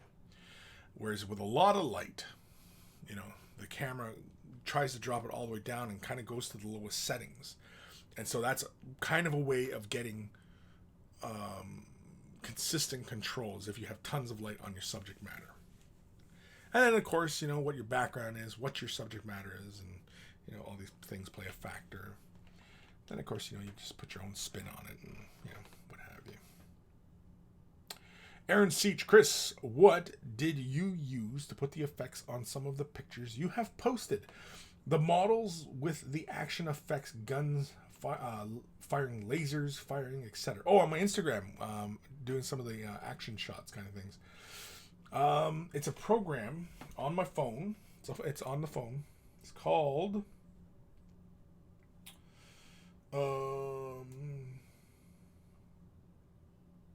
Which one is it? FX? Lens FX? Yeah, pretty sure that's the program. Sorry, I'm firing it up. I'm pretty sure it's called Lens FX. Now I'm on iOS, um, but I'm pretty sure that this is for Google as well. Yeah, it's called Lens FX. Yeah, it's the program I use. So, hopefully that helps, Aaron. There is another program that allows you to do animated stuff. And they have some assets that you got to pay for, but it's really, really cool. And I've seen another person out there. I can't remember what the heck the name is. He did one with a bunch of orcs, and you could see their guns, and you could see the guns flashing, and there was like rain, and it was an animated still, and it was really, really cool. I was like, wow, that's really cool. That's fun, you know. So, yeah, there's another one. There's another one out there that does animation. I have it on the phone. I can't remember what it's called. It's been a while since I used these apps. What the hell is it called? Werble. Werble. If that is on, if it's on iPhone or Android, I'm not sure which. But I'm on iPhone, so if you're on iPhone, great. If you're not, I don't know. You might have to look around. Hopefully, the app is on your phone or on that platform as well. Aaron Seach, I want to do a photo shoot with my Night in the Ruined City terrain that I have, and I want to add effects to them. Yeah. Just do it, man. Just do it. Yeah. And be sure to post it. I'm sure you will. Eldari, I'm one of those people who lives in an apartment. My desk is both hobby space, homework, gaming space, and reading space. Right. Yeah. So, I mean, like, you know, like Zach's position, right? I mean, he's in an apartment. Space is at a premium. It's not just a hobby setup. I mean, he's got, you know, life to deal with, and so, you know, yeah. Not everybody's fortunate enough to have the room, have garage space, or have the space to, you know, set up for, you know, gaming and what have you, or permanent setup, you know. But anyway. Evan Flo at Kris, I bought that lens set for my oldest son, or for my oldest, to do a school project. Have you seen the telephoto lens that fits on phones? Preposterous. No, I've not seen the telephoto lens. The one kit I see on Amazon. Now, it was kind of cheap, but I mean, you know, with lenses, you know, I mean, how much do you want to spend on lenses? Because I mean, like, you can get some really good lenses, but then again, I mean, how fast are you going to change phones? And you know what I mean? Like, there's all sorts of things to consider, right? Anyway, yeah, I've not seen a telephoto lens though for the phones. The one I was interested in was the macro and the wide angle, because sometimes, you know, even just like doing some shots, the wide angle just doesn't, or like the phone itself, even at arm's length, doesn't cut it, and that's why they have like those sticks, right? But you want a wider shot, you want more view, you know, because compositionally, it doesn't always work sticking your arm way out to try and take a shot, right? Sometimes, you know, you want to have the shot right here, but you want to encompass more of the background, but you only want to have from here up, right? So anyway, I was doing like a bit of a salute thing there or something. I don't know. Anyway, Dark Commission, my method is light the mini, operate the zoom till f1418, move camera back till mini in frame, alter exposure to suit the light, set timer, press button. Yep. I have a remote, so I just plug it into my camera and I just hit the remote. It's not, you know, it's not wireless or anything. It's a wired remote. And I usually set about I'm always, first thing I always set is ISO 100, or as low as your ISO will go on your camera. Now I'm talking DSLR. I'm not talking smartphone. But if you can do it on your smartphone, turn your ISO way down. That's what you want.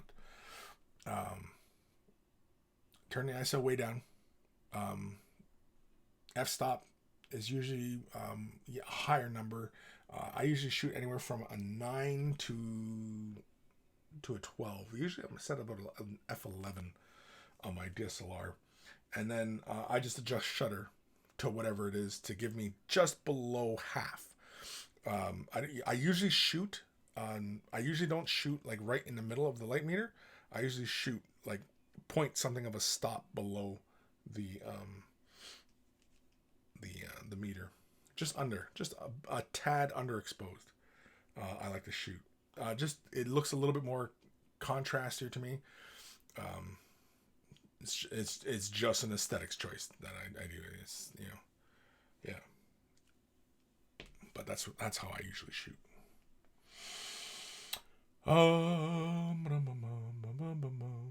Raziel, speaking of better mini photos, Table War has advertised those macro mats quite a lot. Anyone used or like those? Yeah, I have that, and I've used it, and I like it. It's a pretty solid product. The only thing is that the backdrops are the same material as their gaming mats. So I'll leave that to you. I've mentioned it to them that it should be a thinner material, lighter material, but and also bigger. But they apparently are working on that. So yeah. Warbuster, Kris, you have convinced me. I will order the Harlequins when I am happy, brave enough. I will email when they are complete. Thank you as always for the advice. You know what? You don't have to send a picture when they're complete. Send as a work in progress. Let's show me your first model and show me your last, right? And let's see the progression of your abilities as you go. It doesn't have to be when you're complete, because when it's complete could be a far off date. But if you start posting stuff on a regular basis, you know what I mean? Then you're kind of motivated, hopefully, to do more painting, right? You say, oh, you know what? Geez, this week I'd like to get a little bit more paint done because maybe I'll send Kris an email and let him see where I'm at in my project.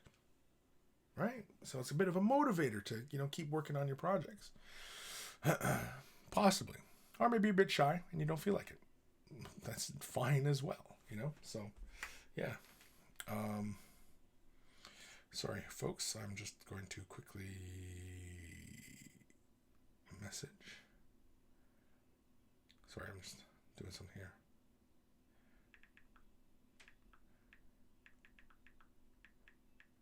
I'm sending my daughter a message right now. She's upstairs. I don't feel like yelling into the mic.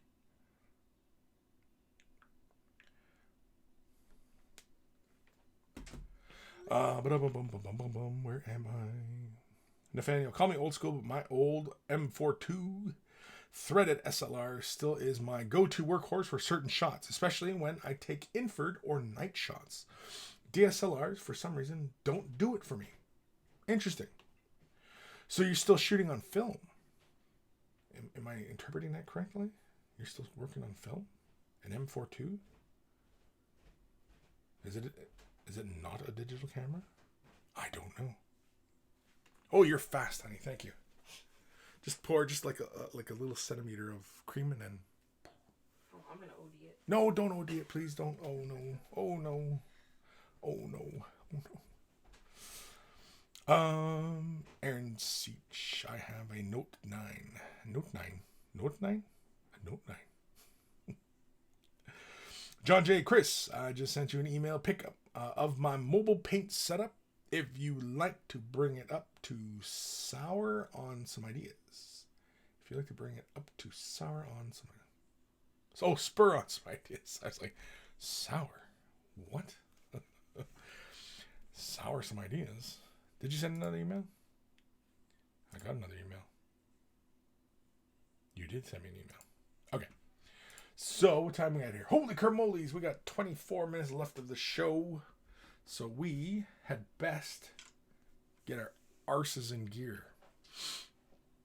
So, if you're wearing headphones, turn them up or down. Let's do another email. Jingle. Yeah, let's do this one. Email time.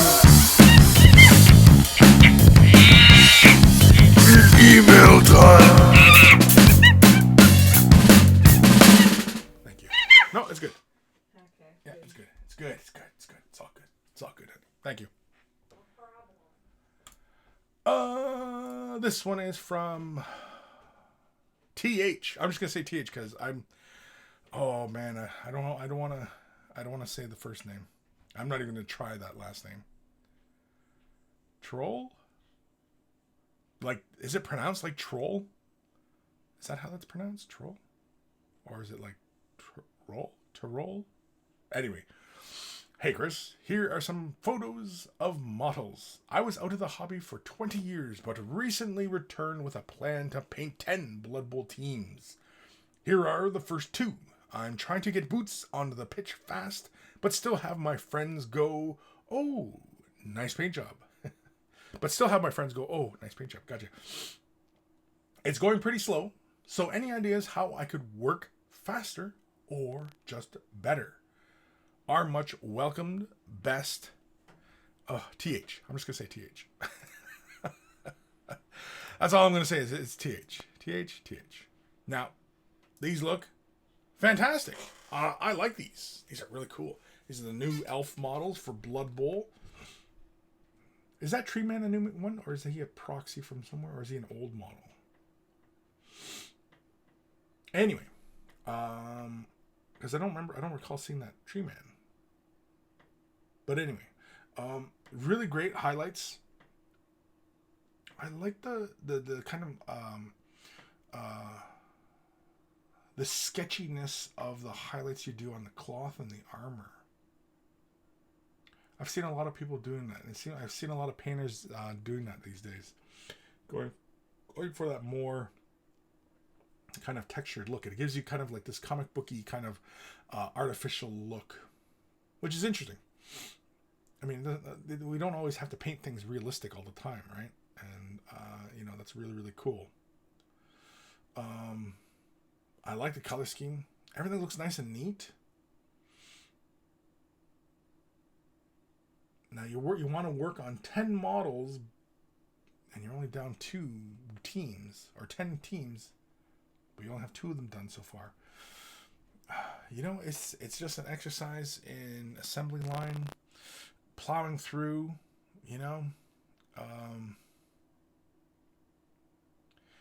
if you have an airbrush, that might help your process up a little bit. Yeah, I like your highlighting. On the blue, it looks really, really good. I like on the guy on the right. I like his chest plate. I like the highlighting you got going on there. That's really good. Now, as far as your painting process is concerned, I mean, like if you like painting to this level, then the process is going to take a while, right? If you're going to paint to this level. If you're not going to paint to this level, then you could probably go through it a little bit faster. But otherwise, it is what it is. If you want to have good paint jobs, you want to wow your friends, I'd keep going like this because like these look really, really good. And I'm sure these look fabulous in person. Because that color scheme, I can see that in person that these look really kick-ass. I like that you get the little... the freehanding streaks or stripes on the cloth bits. I like those.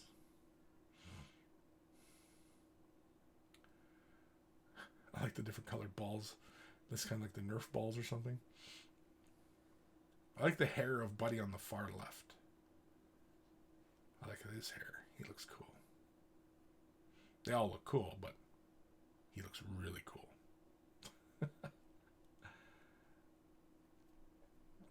I think if my hair goes really kind of gray or salt and pepper, I'll just start doing my hair like that. Just kind of combing it straight up into the air. Oh, Buddy on the far right looks like he's got a kink in his neck. He's like, oh, my neck. Or he's just getting ready to hum that ball. I like these models. They look really cool. And, they kind of look like they'd make good conversions for, like, Corsairs or, even, like, Exodites. Exodites. I wonder if anybody's thought of that. Has anybody thought of that? Exodites.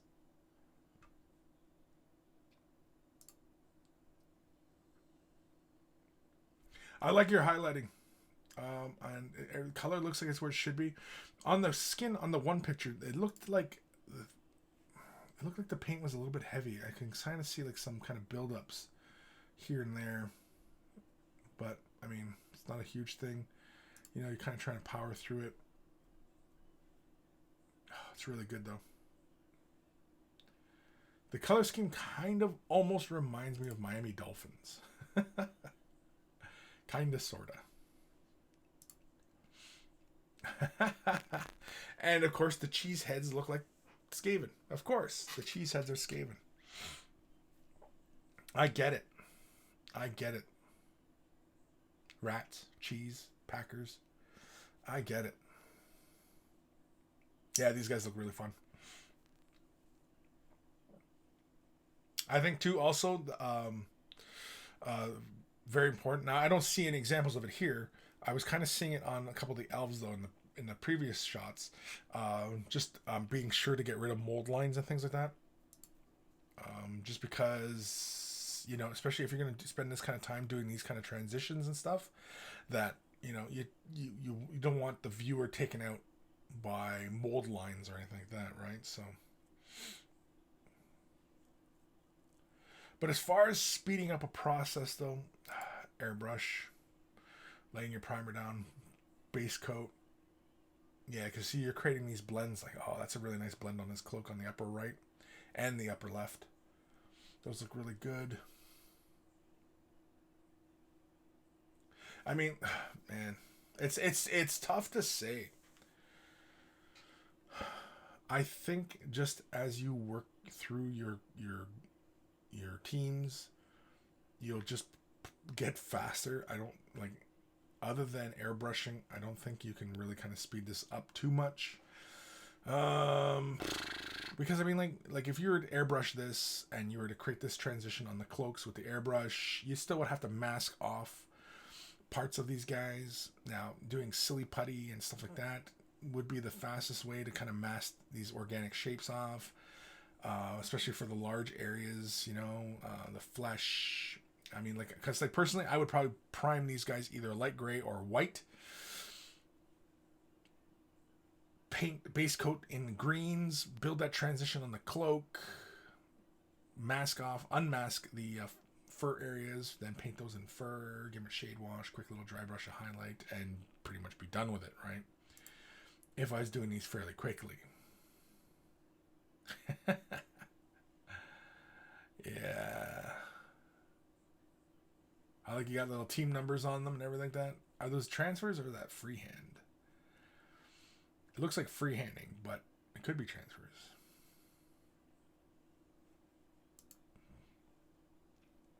Yeah, these are pretty straightforward paint jobs.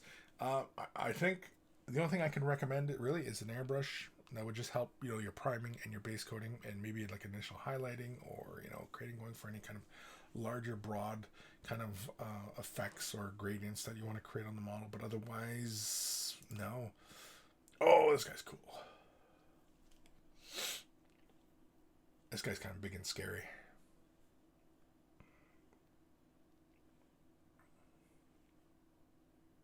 Yeah, this guy's not a Citadel guy, is he? Because I can tell by the base. The base is not. Sorry, here we go. The base is not typical GW fashion. I have no idea what product line this guy's from, but either way, thank you for the email, TH. Really awesome stuff. Let's see here if I can. Oh, okay, here we go. So the Tree Man is from Willy Miniatures. I think they're in Spain. Okay. The bases are just sterling mud with some coarse sand painted green for more of a cartoonish look. Okay, very cool. Oh, you were kind of answering John Jay's question. I got you. Raziel, the Packers too. Yeah. TH, you're from Denmark. Awesome. We're practically neighbors. I'm from Germany, Nathaniel. Practically neighbors. Barely an inconvenience. TH, the numbers are all decals. Okay. And the Rat Ogre is from Willy Miniatures as well. Okay. So there we go. So that answers my questions. So again, thank you, TH, for sending that in. Did you answer my question about how you pronounce your name? Or my comment, I should say, about pronouncing the name. I don't think we did. Yeah. And of course, everybody seems to like your model. Nathaniel wants to know where the decals are from. Aren't they just from the box set? I think the boxes come with the decals. Let me get the next email ready. This next one is from Reziel. From Reziel? Anyway. Hey, so lad, I'm going to send an email out this week after all. Just a teaser, unfortunately, but would love some CNC on this pick from you and the monkeys. Knight Minis, Hulk, and Hulkbuster Iron Man models for a commission. All metal models with tons of gap filling required. Anyway, more to come on these later. Thanks, Rez. So let's have a look. These are from... Where are these from again? Let's go with this one. This fills the frame better. Now, these are pewter models. Oof. So if these are for commission, I'm going to assume they've seen them and are happy. The Hulk looks fantastic. I think he looks really, really great. Iron Man, or the Hulkbuster suit. I think I would camouflage that seam line on that shin a little bit. And I probably would have started with a darker red rather than going with a shade wash. Just because you end up with those little marks, you know, and the unevenness of color on the flat surfaces. Yeah. And probably relied more on on more of a pin wash, like a, you know, like a recessed shade in all the seam lines on the armor and everything, rather than just applying a fairly broad shade wash over the areas. Yeah.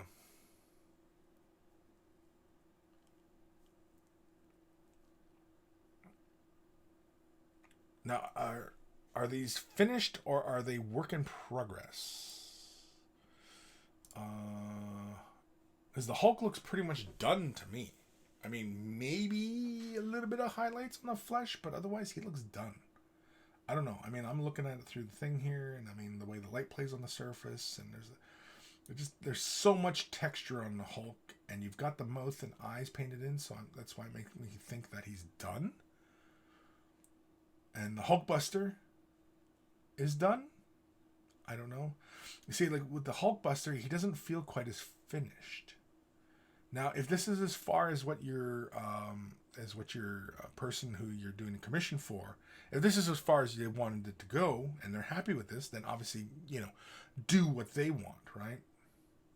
Because you don't have to, you know, kill yourself doing a, you know, super fantastic job if they're not paying you to do a super fantastic job.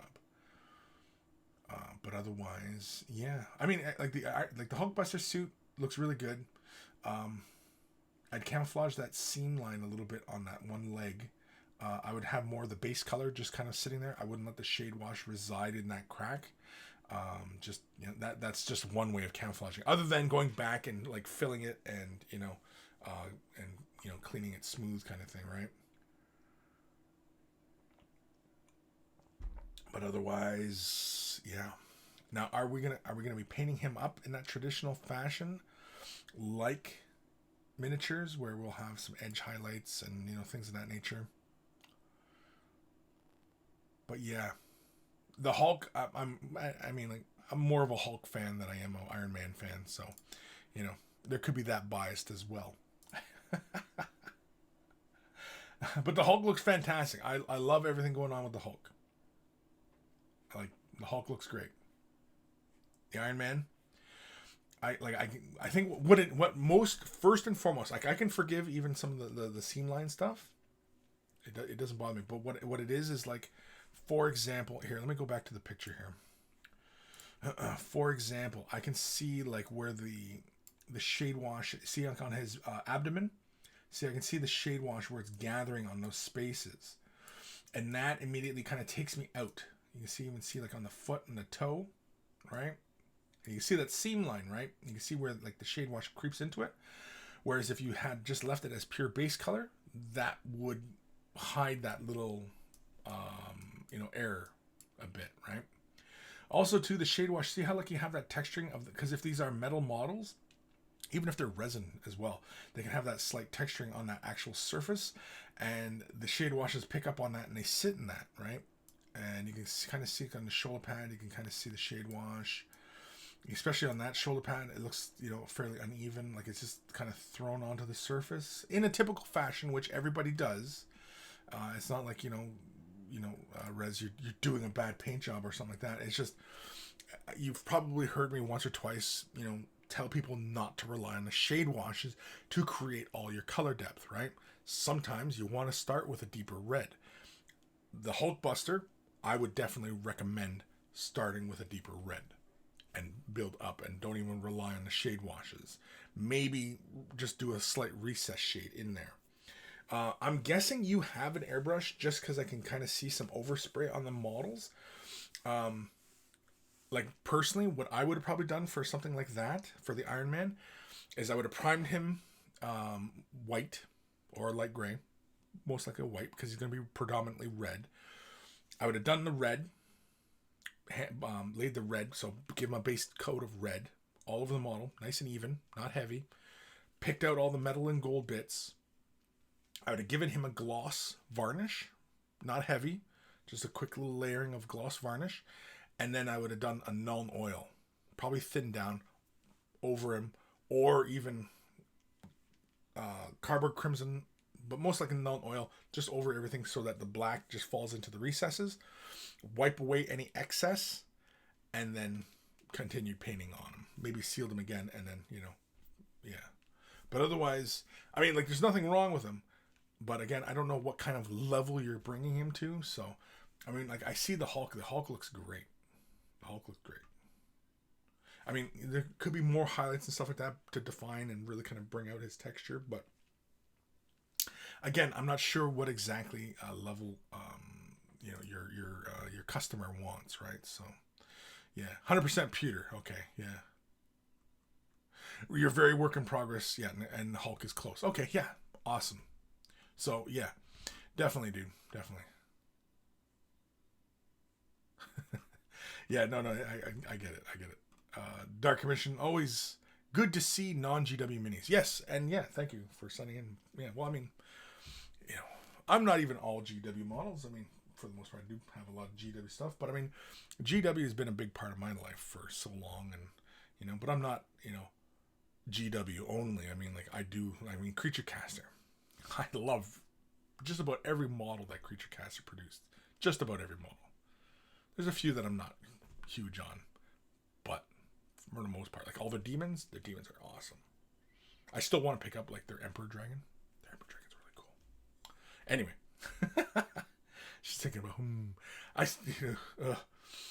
and the thing is too is I want to get started on my Deep Kitten. Oh man, all these projects.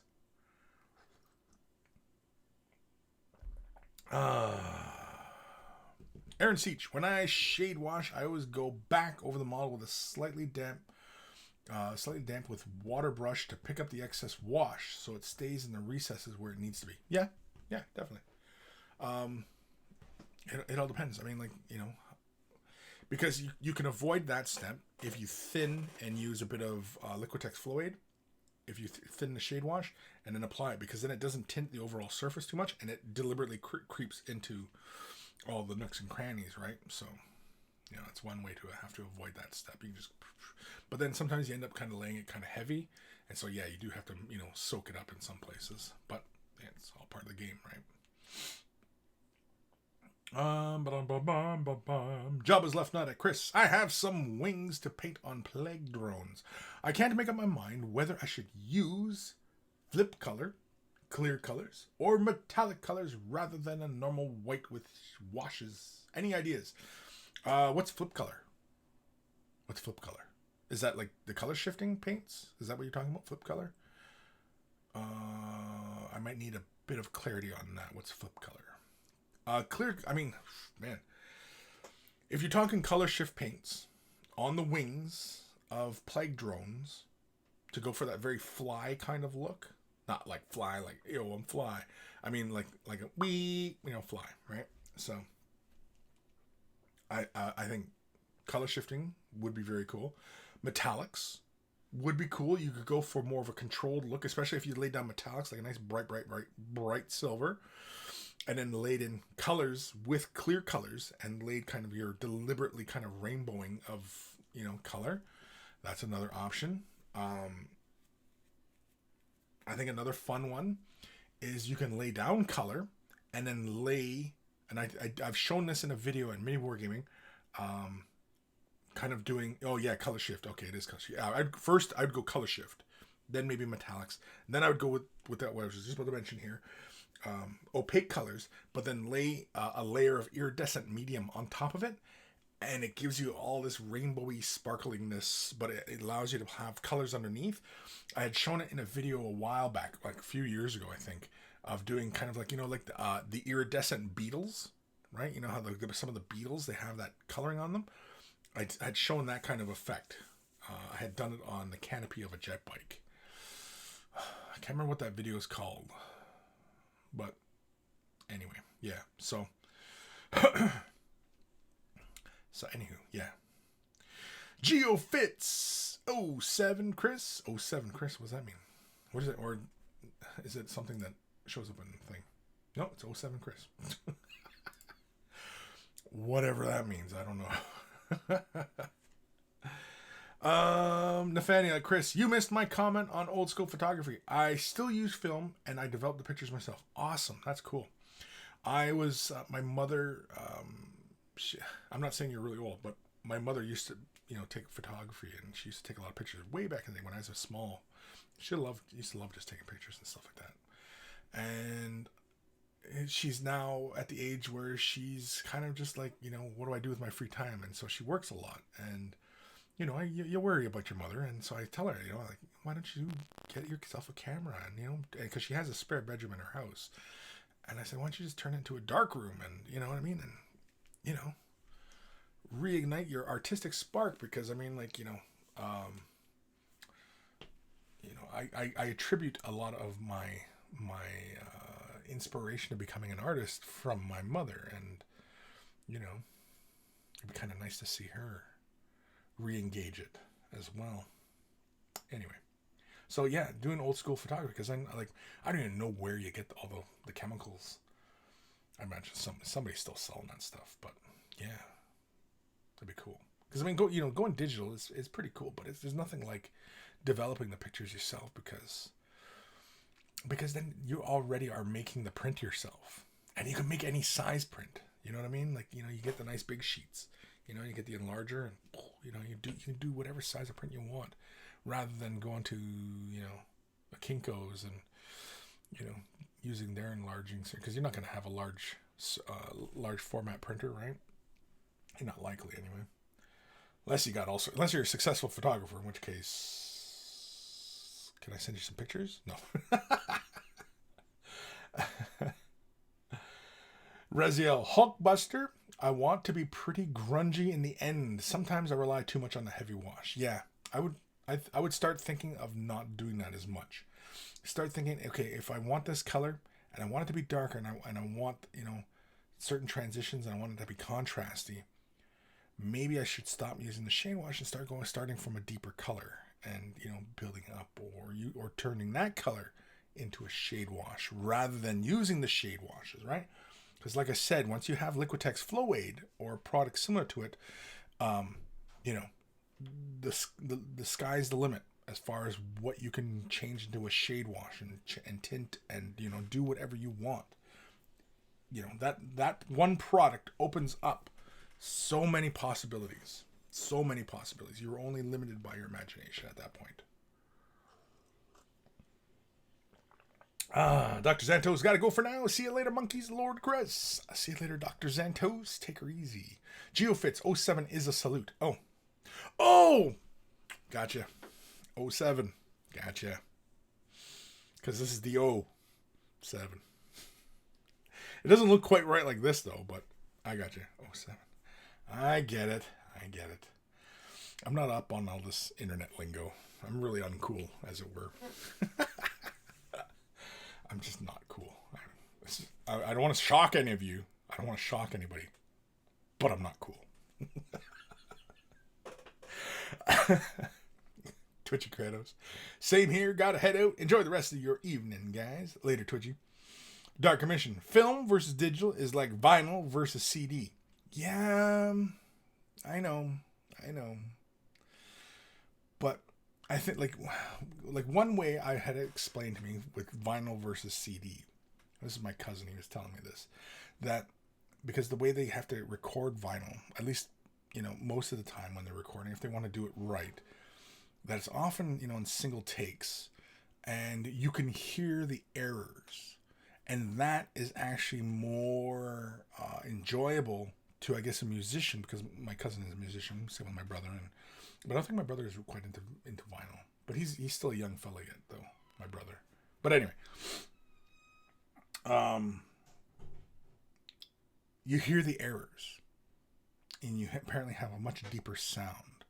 But apparently, I was watching some video on the analysis of the debate between vinyl and CD, and in fact, vinyl, it cuts out a certain amount of sound wavelength because we don't hear it anyway. And if it was in there, actually the needle would jump out of the groove more often if that particular frequency was in there. So yeah, it's stuff like that. So I can't remember what video it was, but it was interesting anyway. But I can see why people enjoy vinyl. I mean, I don't knock it. And film over digital, I started off with film as well. And and in college, I used to develop pictures, and I used to love just taking pictures like that, and having to get it right. Like, nothing will teach you to get it right in the camera first more than doing it in film, because once it's committed to film, there's no going back. It's not even, you can't delete it and try again. You know what I mean? You have to get it right the first time. Otherwise, and you don't even know until you develop it. You could go out on a photo shoot. You know what I mean? You could go out and do like a wedding, take a bunch of photos, go develop them. Oh, the lens cap was on. You know what I mean? Like stuff like that. Like, it was just, it's that kind of thing, right? So you have to be good. You had to be good at photography back in the day. You had to be good. Now, any asshole can do it. Nathaniel, Dark Commission, you forgot Laserdisc. Bring back analog, I say. Yeah. Nathaniel, 07, is a left-handed salute. Proper salute is right-handed. So, backwards 7-0? So, are you saying that GeoFits dissed me? He just dissed me, doing me a left-handed salute? Right hands, but I see it on my right. No, that'd be left, right? Because right, he's facing me, or are we all facing the same direction? We're saluting in the same direction. Is there a backward 7? There's got to be a backward 7. It's got to be. Is there? Dark Commission. My ear brain combo can't tell the difference between vinyl, CD, but I can tell the difference between CD and MP3. Yes, most people can. MP3 has 1/10 of the music data in it. Yes, you can tell the difference between CD and MP3. Yes, definitely.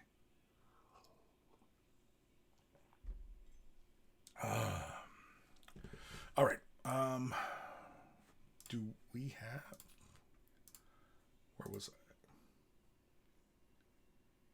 That was that one. Right? Yeah. Sorry, I'm going over my email. Okay. Whoa. Okay. So, we are going to do one more quick little email. And this one is from John J. And there's no text. It is straight up a shot of his mobile painting station. Let's go with this one. There we go. That's better. And so this is his mobile station. So he's got a nice little lamp. Looks like a quick, nice little bench he's got going on. Looks like your carry case has all your crap. It even got little lights in it too. Was that carry case deliberately made for wargaming, or is it like what would it be, like a jeweler's or a seamstress's carry case? Either way, very cool. I like the little brush rack. He's got a little wet palette going on. He's got his little handles and models on the go. He's even got some all-important Google's glasses. I was trying to say goggles and glasses at the same time. I came up with Google's. And of course, like a good man, right there, dead center of the frame, you can see he's got his brush soap. Good man. Good man. Now, I can see the thing on the right-hand side. It looks like a cup. Now, is that your water cup, or is that just simply for holding your brushes on their side? But no, you got the rack in the middle. Or is that is that a Moscow Mule you're drinking on the side, the far right? And then that's your brush water in that little cup? I don't know. I don't know. The lamp thing's kind of interesting. On the table on the right hand side. What is that from? Send me a link. I've never seen that before. Where is that? Like, cause that looks like,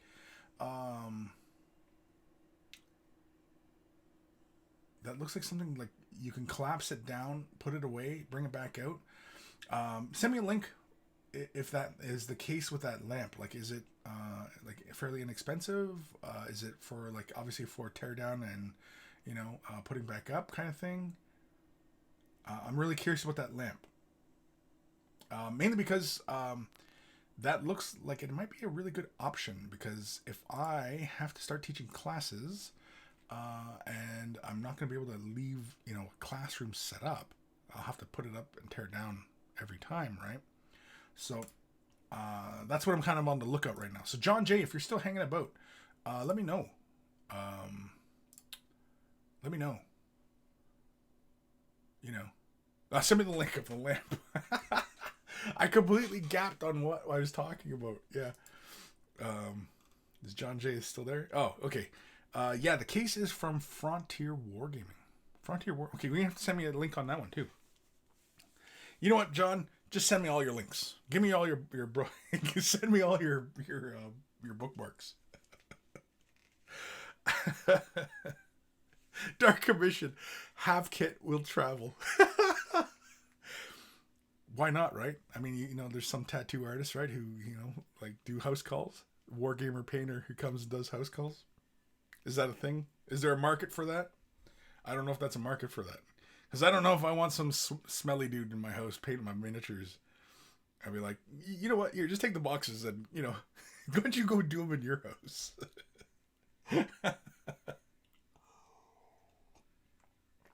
But yeah, John J, if you could send me a link for those lamps. Because they look pretty interesting, especially if they're not terribly pricey. What time are we at here? Holy crap, we're 10 minutes after the show. Oh, and we're already through all the emails. I only have one more email, and it's from Games Workshop. So it's just their newsletter thing. It's not like they're sending me a message. It's not like they're sending me love letters or anything like that. It wouldn't hurt though. No, it's all about their Slaanesh. Hedonites of Slaanesh. Is it Slaanesh or Slaanesh? Is it Ish? Esh? I know it's Ash. Jeez, calm down. Yeah, wait, let's go with this one. Yeah. Or this one. No, we'll go with this one. There we go. Yeah. Lots of cool stuff. I'm not particularly crazy about the big Demon Prince dude, though. I like that he's got that demonette standing on his back kind of thing, which is kind of cool.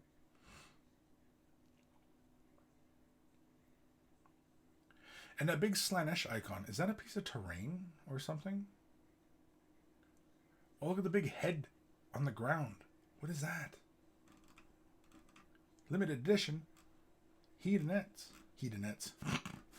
Is that what they're called? Hedonettes. Oh, man. I'm tired. I was actually up pretty early today. I'm kind of pooched. So, Dark Commission. I thought it was Slaanesh. Slaanesh? Slaanesh?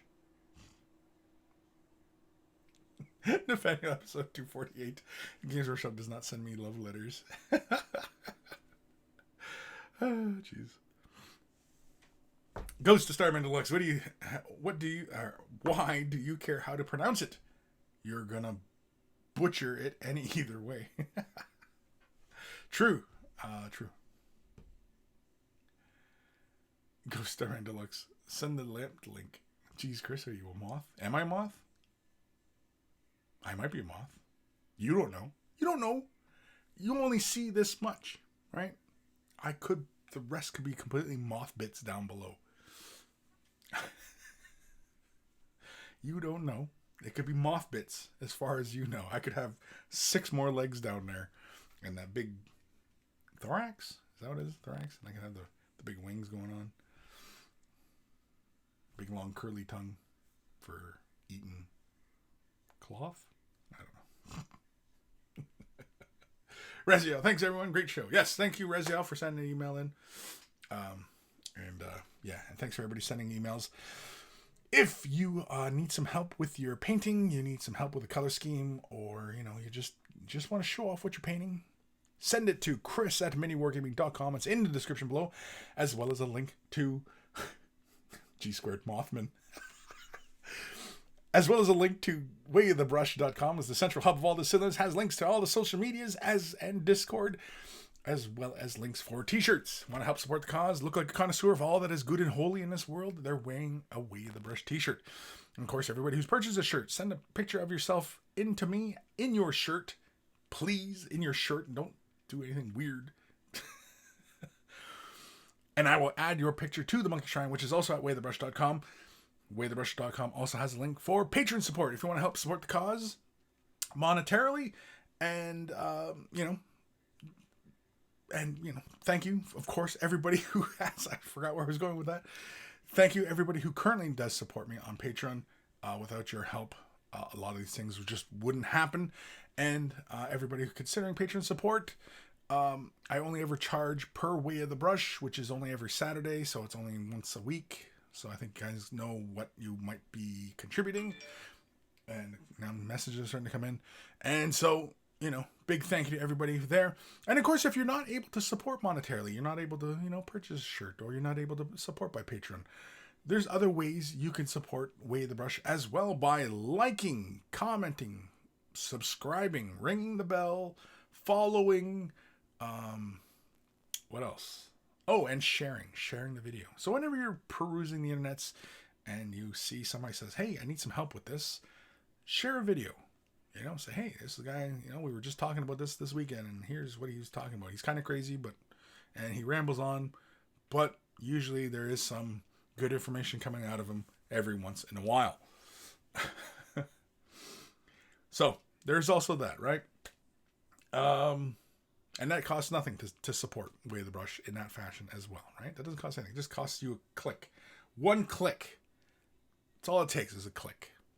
Thumbing up the video. Click. Right? That's all it takes. Or thumbing it down if you didn't think I did a good job. If you didn't think I did a good job, though, let me know what you thought sucked about the show. Because I know sometimes every once in a while a thumbs down comes in, and I'm kind of like, well, I don't really care. I mean, but sometimes it does. And I'm like, well, what did I do wrong? Did I say something? Was I talking about something inappropriate, or, whatever? I mean, today's show might get a thumbs down from somebody because we were off the rails pretty early in this show today. So anyway, and of course I got to track on my ending thing here. Wayofthebrush.com, Patreon. Oh, and of course, big thank you to Carl, aka Guymere Alfer, aka Beer and Blood Bowl. That's his YouTube channel. Check him out if you love yourself some beer and you love yourself some Blood Bowl. It's always happening there. It's always a good laugh tuning in and listening to him and his buddies. We always thank Carl because he took the time out of his busy day to create the email jingles that plays before the email segments of the show. And so always a big thank you to him for taking that time and, having the talent to create something like that. And of course, somebody reminded me the other day that I don't thank my brother. I mean, my brother's in the notes below, but I don't thank my brother for creating the intro and outro to this show. And so always a big thank you to my brother, Evan, for being such a talented individual, and he needs to create more music. I think that's what it is, because if I start going on like that, then I'll be like, Evan, you really should be doing that, right? Making music. And I'm not going to go there. I'm getting kind of angry now. I'm getting kind of angry. I'm like, I don't know. Guy should be making more music. But anyway, Was that it? That was the ending spiel? I think that was it. Got nothing else to say? Nathaniel, only in the shirt? Kinky. Warbuster, thanks, Kris. Thank you all. Have an easy week, y'all. Y'all. J Cookie 88. You don't know me. I don't know you. I don't know you, J Cookie. You might be crazy. I don't even know what we're talking about. I don't even know what that was in response to, but you're right. I don't know you. But you don't know me. Again, could be a half moth down there. Explain a little bit, but I'm fucked up. Take care of your brushes. They'll take care of you, and I will see you guys in the next exciting episode. Are we gonna do a show next weekend? Yeah, I think we're doing a show next weekend. I will see you guys in the next exciting Way of the Brush, because they're always exciting. Jabba's Left Nut. I work for my brother as well, and that tosspot never thanks me either. Fucking big brothers. Hey. Yeah. I get it. I understand. Somebody's sneezing over there. All right, let's go enjoy the rest of our Saturday. What time are we at here? Holy cramoly. Yeah, let's go enjoy the rest of the day. Let's get something done. Let's be productive, people.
Not entirely sure why you're still here.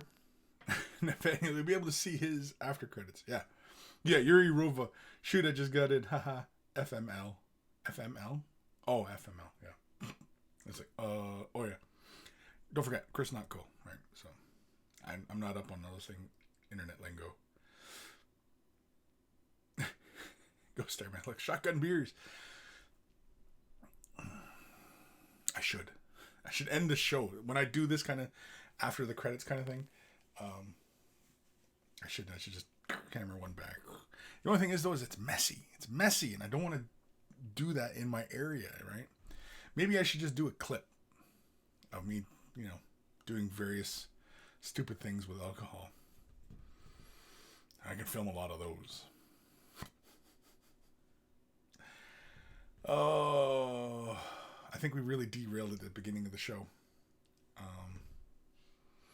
Yeah, we got really weird, really fast, really early. But hey, it's the nature of the show, right? So, I will see you guys. Go, be productive. Yeah,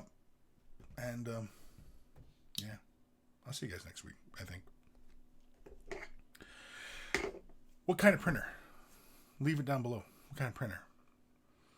Links, tell me. SLA, PLA, what? Who knows? Dark Commission. I'm sitting here until next week's show. Be my guest. Anyway, okay, I'm getting the hell out of here. This is getting dumb. This is too ridiculous. Let's just get out of here. Come on. Let's go.